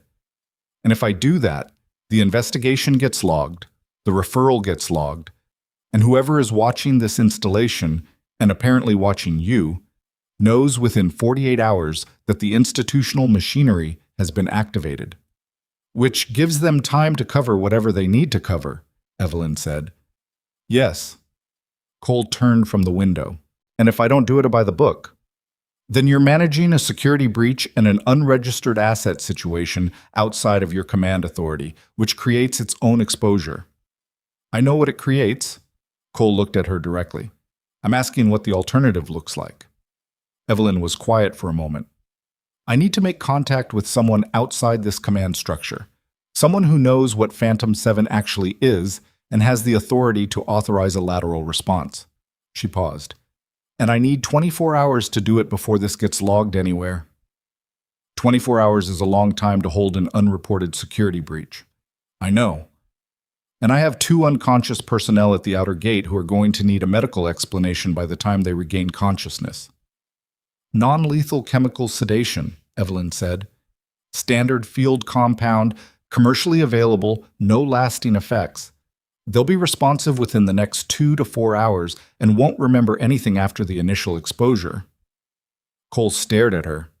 You know that without a toxicology report. I know the compound. It's what I would have used. The statement hung in the air with the particular weight of a sentence that revealed more than intended, or exactly as much as intended, depending on the speaker. 24 hours, Cole said, and I want full situational awareness, not summary updates. Awareness. If you make contact, I want to know who and what the response is. Agreed. And Hart. Cole's voice dropped a register, not softer, but more direct in a way that dispensed with formality.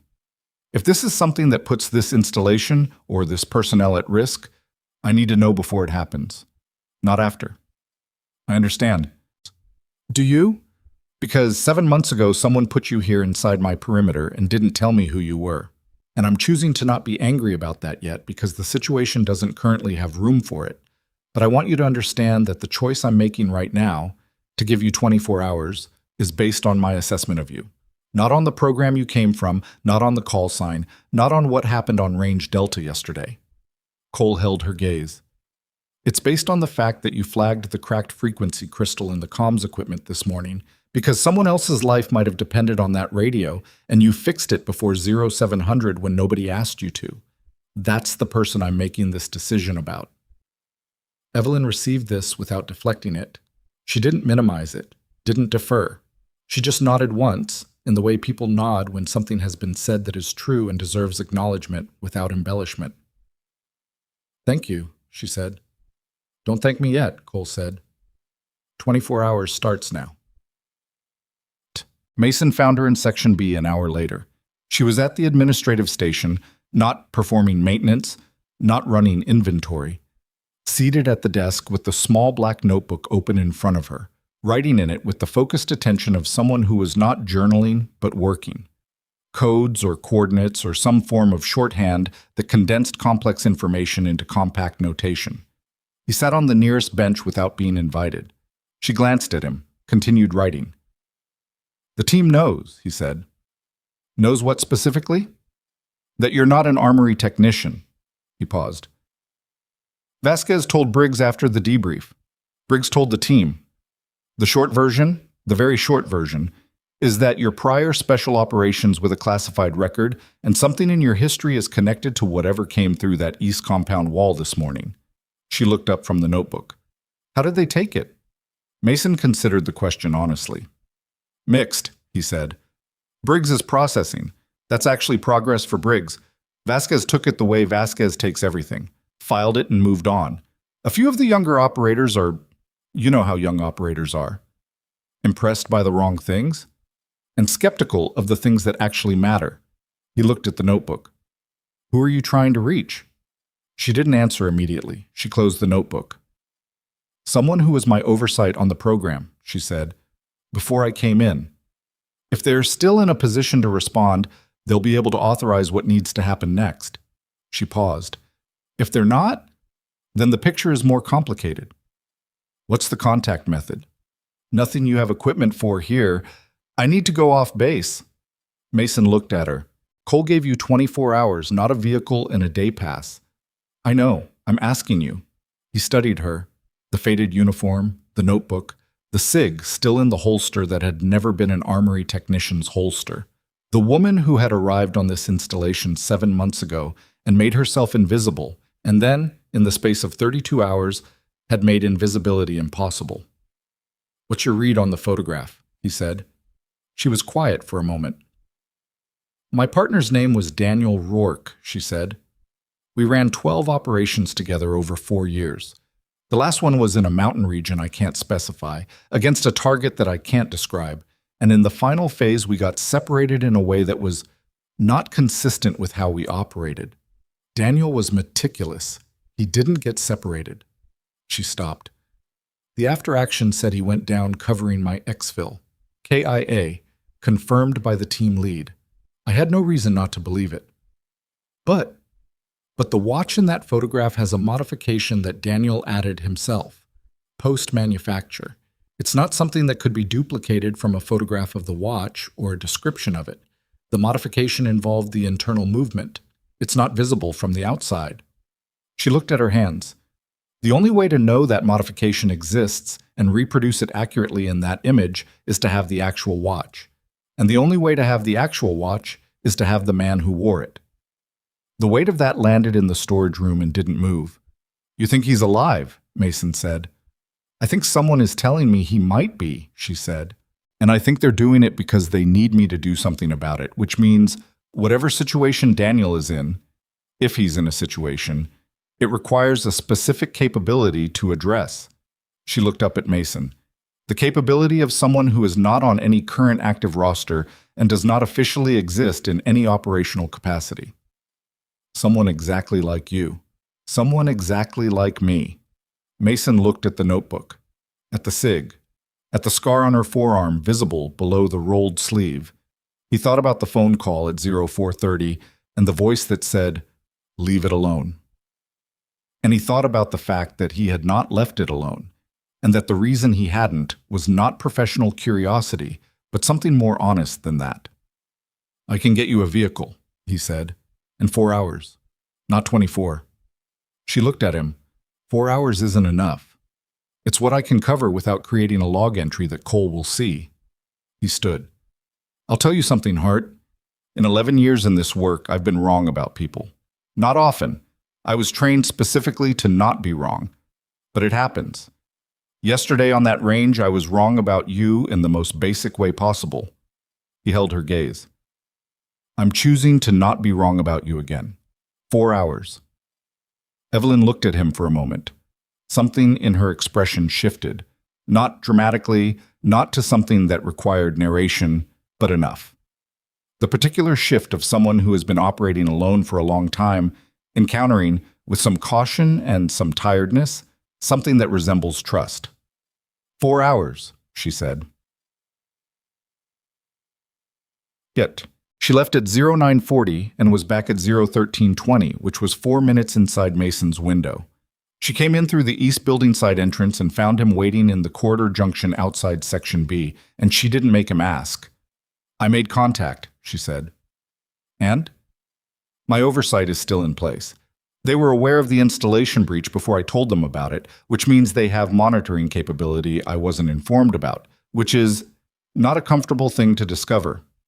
She set her jaw briefly. But they confirmed the photograph. They confirmed the watch modification.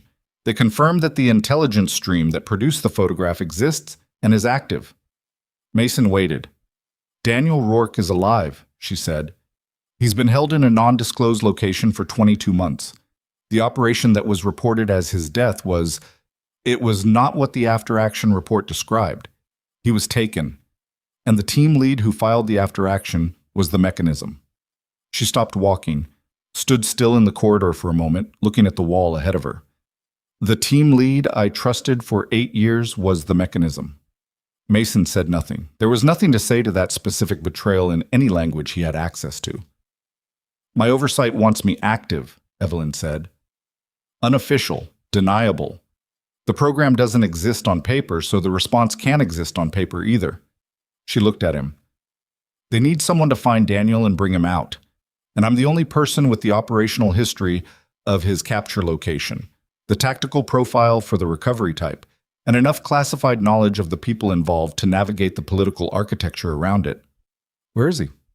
Eastern Mountain Region. A facility I've been adjacent to before but never inside. She paused. It's not a military facility. It belongs to a private network that uses military-adjacent resources. The kind of network that requires access to a defense procurement system to know 4 months in advance that this base was acquiring restricted communications hardware. Mason absorbed the full shape of that. The inside access. The supply chain intelligence.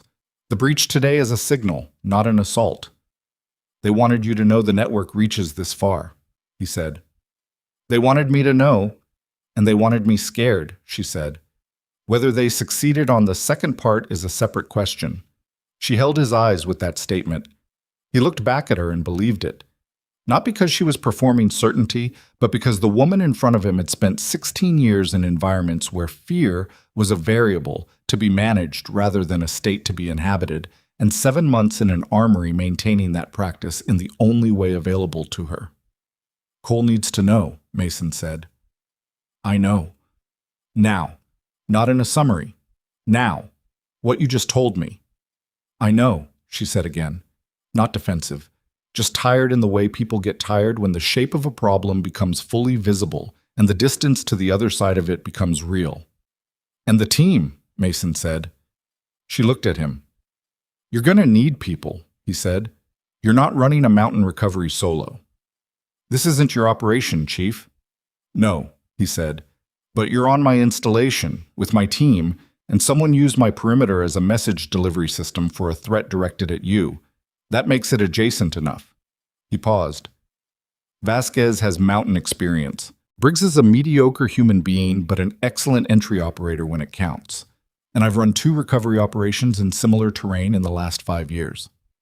Evelyn looked at him for a long moment. The length of the look was itself a response. Someone weighing something real, not deflecting. This is not a sanctioned operation, she said. If it goes wrong, I'll deal with that when it goes wrong, Mason said. I've dealt with things going wrong before. Another pause. You're doing this because you feel like you owe me something, she said. Because of yesterday. Because of how the team acted on that range. I'm doing this because it's the right call, Mason said. Those aren't the same thing, and I'd appreciate not having them confused. She held his gaze.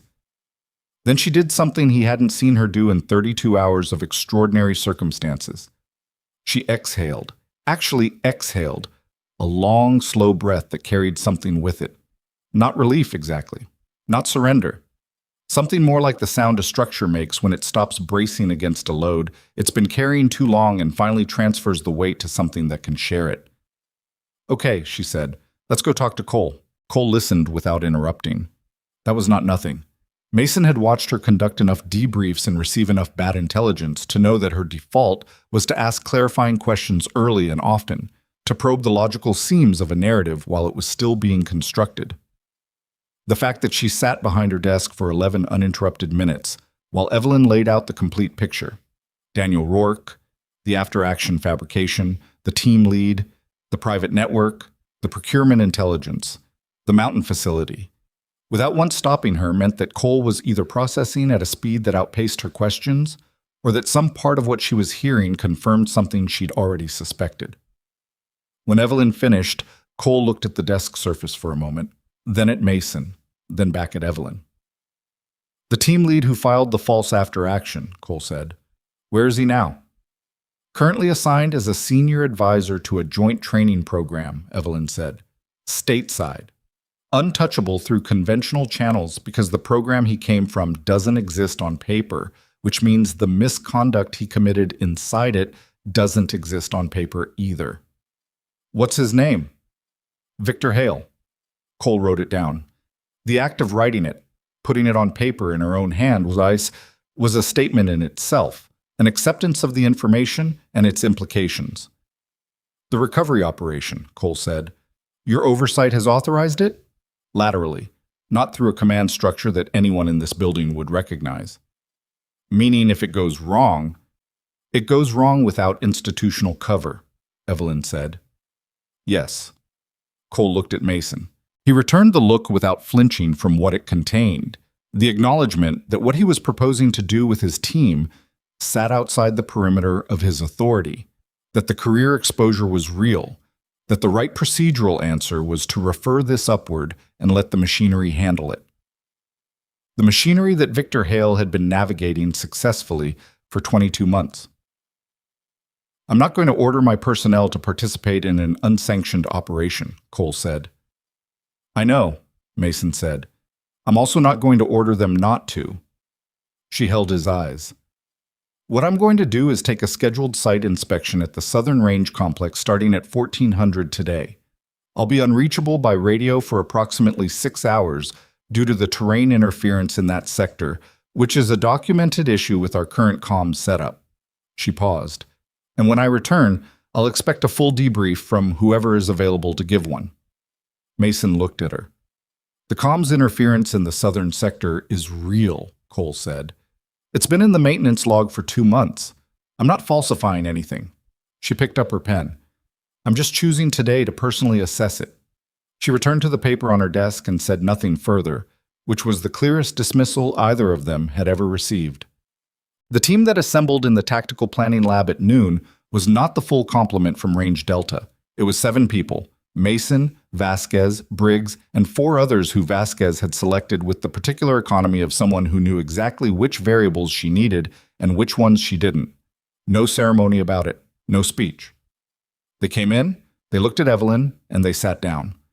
Evelyn laid it out in 14 minutes. The target facility, a mountain compound 3 hours from the installation by vehicle, isolated, privately operated, accessible by 2 approach routes with different risk profiles. Daniel Rourke, held for 22 months, condition unknown, but the intelligence suggested he was functional. The network had reasons to keep him alive that were connected to what he knew, not what he'd stopped knowing.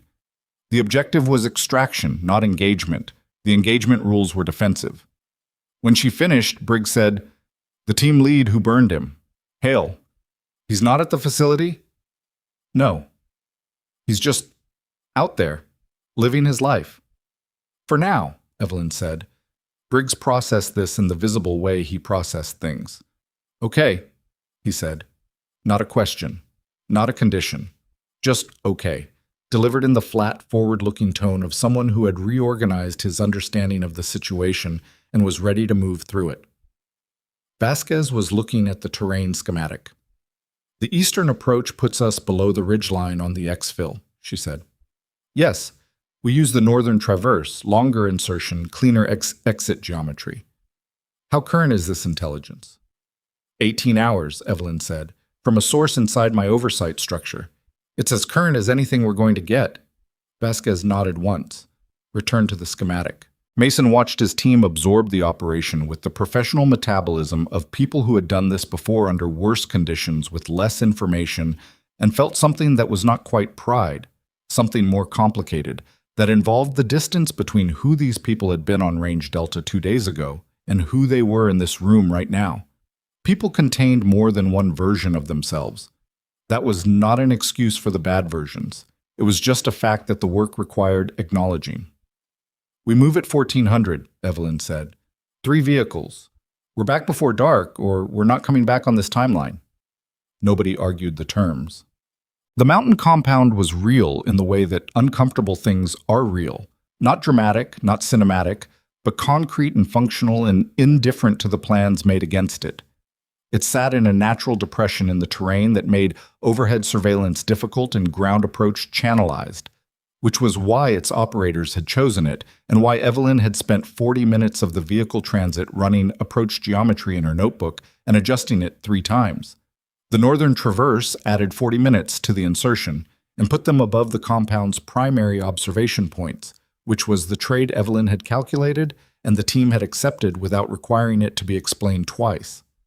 The breach was not clean. It was not supposed to be clean. It was supposed to be fast enough that clean became irrelevant. Vasquez took the eastern wall access point. Briggs and his partner took the interior corridor. Mason stayed on Evelyn because that was the decision he'd made, and he wasn't revising it mid-operation. The compound had 6 personnel, 3 in the outer positions, 2 in the main structure, 1 at the location that the intelligence had identified as the holding area on the lower level. Evelyn moved through the main structure with the same quality of motion she'd shown in the kill house mock-up that morning. Not smooth, not perfect, catching a door edge wrong on the second room and losing 2 seconds recovering the angle, Briggs covering the gap without being asked, because that was what Briggs did when the performance demands of a real situation displaced the performance demands of his own personality. They were 12 seconds into the structure before the first radio call from outside indicated that the outer positions had been neutralized. The lower-level door was locked with a mechanical deadbolt, not electronic. Evelyn looked at it for 1 second, then at Mason. He took the bolt.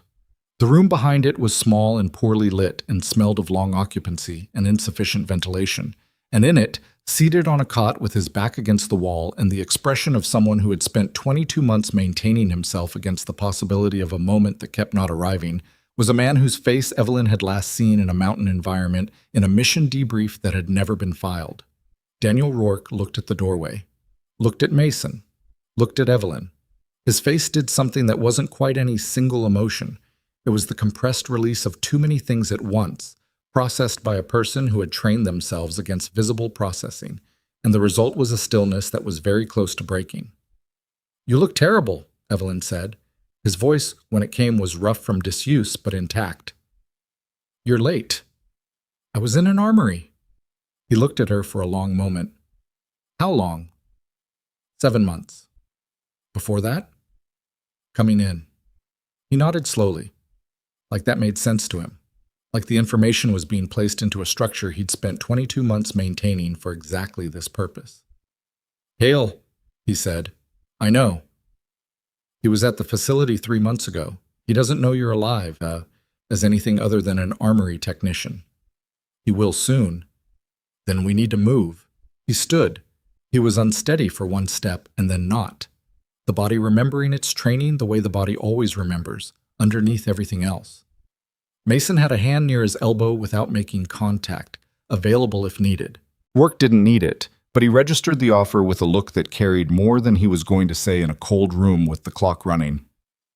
"Can you move at speed?" Evelyn asked. "I've been doing physical maintenance in here for 22 months, he said. "What do you think I had to do to stay sane?" "I think you counted ceiling tiles and ran the perimeter of this room approximately 11,000 times, she said. He almost smiled. "Not quite." 12,400. The tiles are actually interesting if you look long enough." "Let's go," Mason said. "Chesam." The exfil took 51 minutes. It was longer than planned because Rourke's legs were not at full capacity regardless of what he said, and the northern traverse at descent speed with compromised lower body strength was a problem that required 2 people solving it simultaneously and unspoken negotiation about when to slow down and when to push. Evelyn solved most of it by adjusting her pace to his without making it about his pace, which was the only approach that preserved the operational dignity of a man who had survived 22 months of captivity by refusing to become smaller than his circumstances. They reached the vehicles with 11 minutes of daylight remaining. On the drive back, nobody talked much.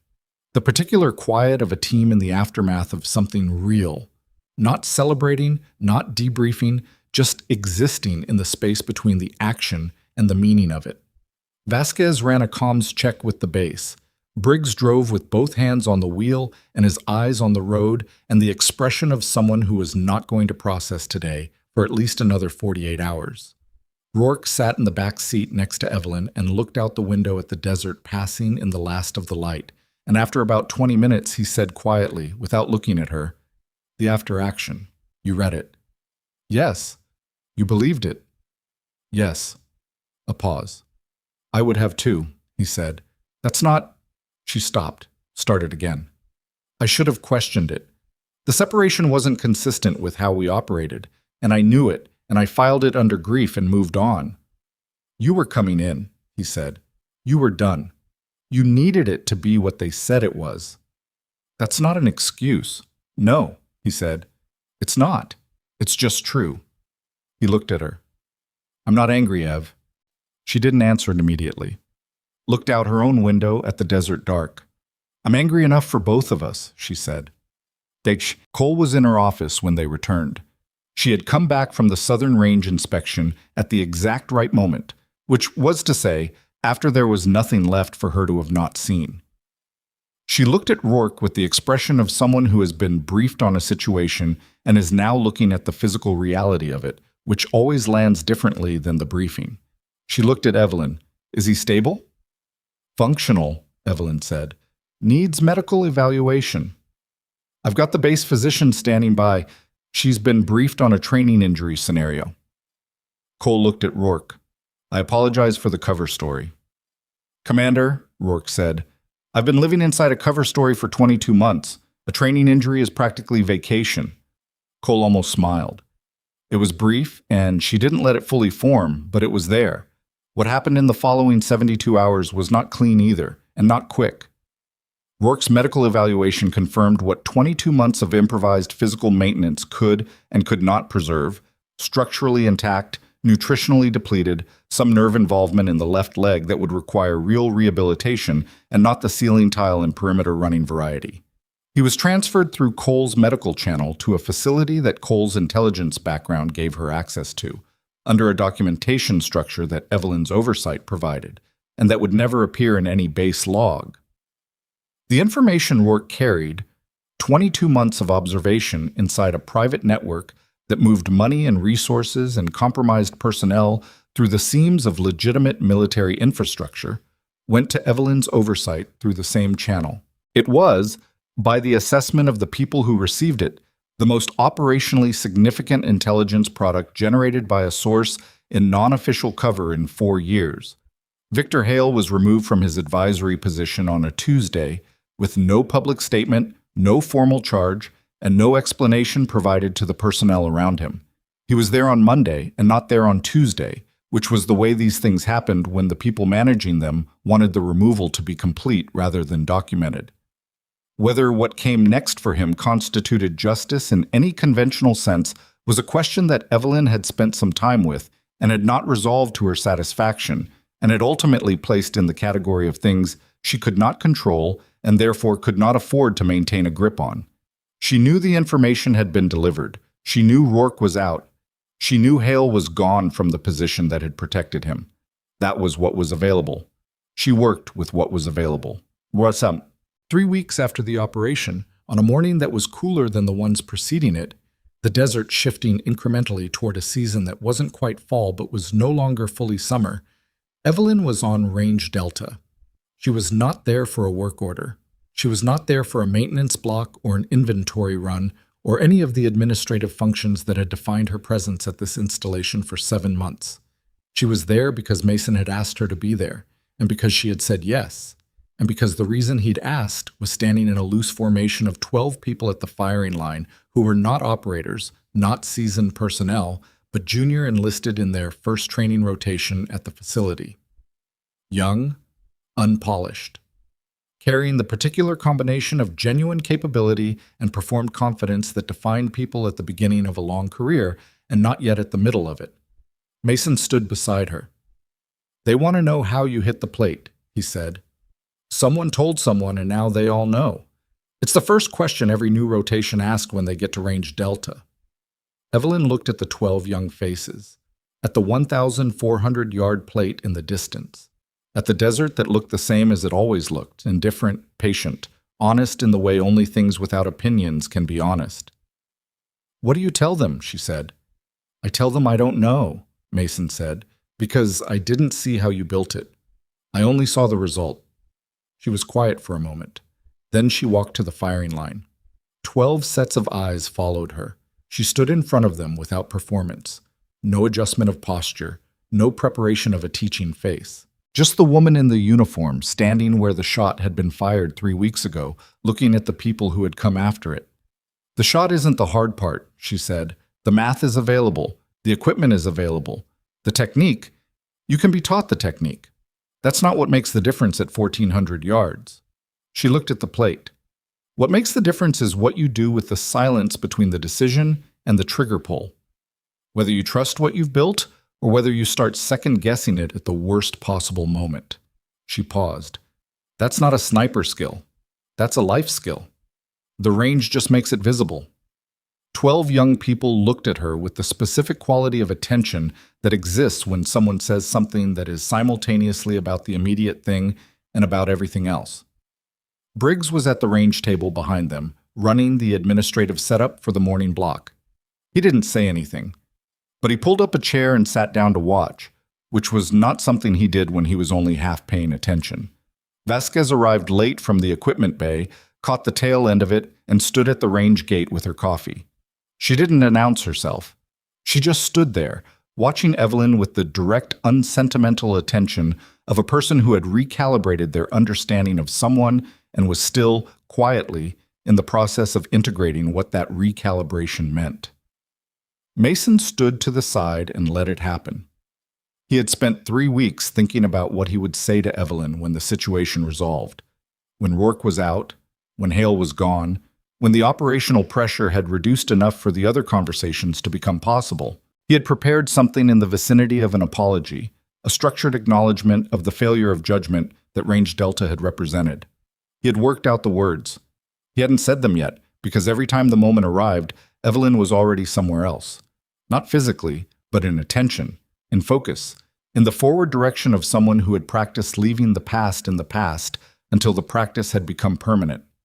He understood now that the apology was for him more than for her, that she had already processed and filed what happened on Range Delta and what it cost her, and that requiring her to receive a formal acknowledgement of it was its own kind of demand. She didn't need his apology. She needed him to be better going forward. That was the only form of restitution that had any operational value. He would be better going forward. That was the decision, and he'd made it, and it didn't need to be announced. After the range block, after the 12 junior enlisted had fired their morning qualification strings and been assessed and dismissed, Evelyn stayed at the line. She was looking at the 1,400-yard plate with the expression of someone finishing a thought. Mason came to stand beside her. "What happens now?" he said. She considered the question. "Rourke has 4 months of rehabilitation. After that..." She paused. "He says he's done. I believe him. I was done too, until I wasn't. And you?" She looked at the plate, at the desert beyond it, at the flat, honest distance between here and the thing you were trying to reach. "My oversight offered me a reinstatement," she said. "Full record restored, active capacity. The option to come back in through the front door instead of the Section B armory entrance. Are you taking it?" She was quiet for a long moment. "Not yet," she said. "I told them 6 months. There are people here who are still learning things that matter, and I think I have some of those things to teach." She glanced at him sideways. "Assuming the facility commander is willing to update my assignment from armory technician to something with a more accurate description." Mason looked at her, at the faded uniform, the calm expression, the small notebook in her vest pocket, the SIG in the holster that had never been a technician's holster. "I think that can be arranged," he said. She nodded, looked back at the plate. Neither of them said anything else for a while. The desert morning moved around them, wind off the canyon wall, the distant sound of vehicle movement from the motor pool, the ordinary sounds of a base in its daily routine. Not dramatic, not cinematic, just real, in the specific and undervalued way that ordinary moments are real. When you've come through something that made ordinary moments feel like something worth returning to. The plate at 1,400 yards caught the morning light and held it. The way steel holds light, without warmth, without softness, but without deception either. Real strength, it turns out, never needed the noise. It only needed the patience to outlast the people who confused noise for power, and the quiet courage to still be standing when the silence finally told the truth.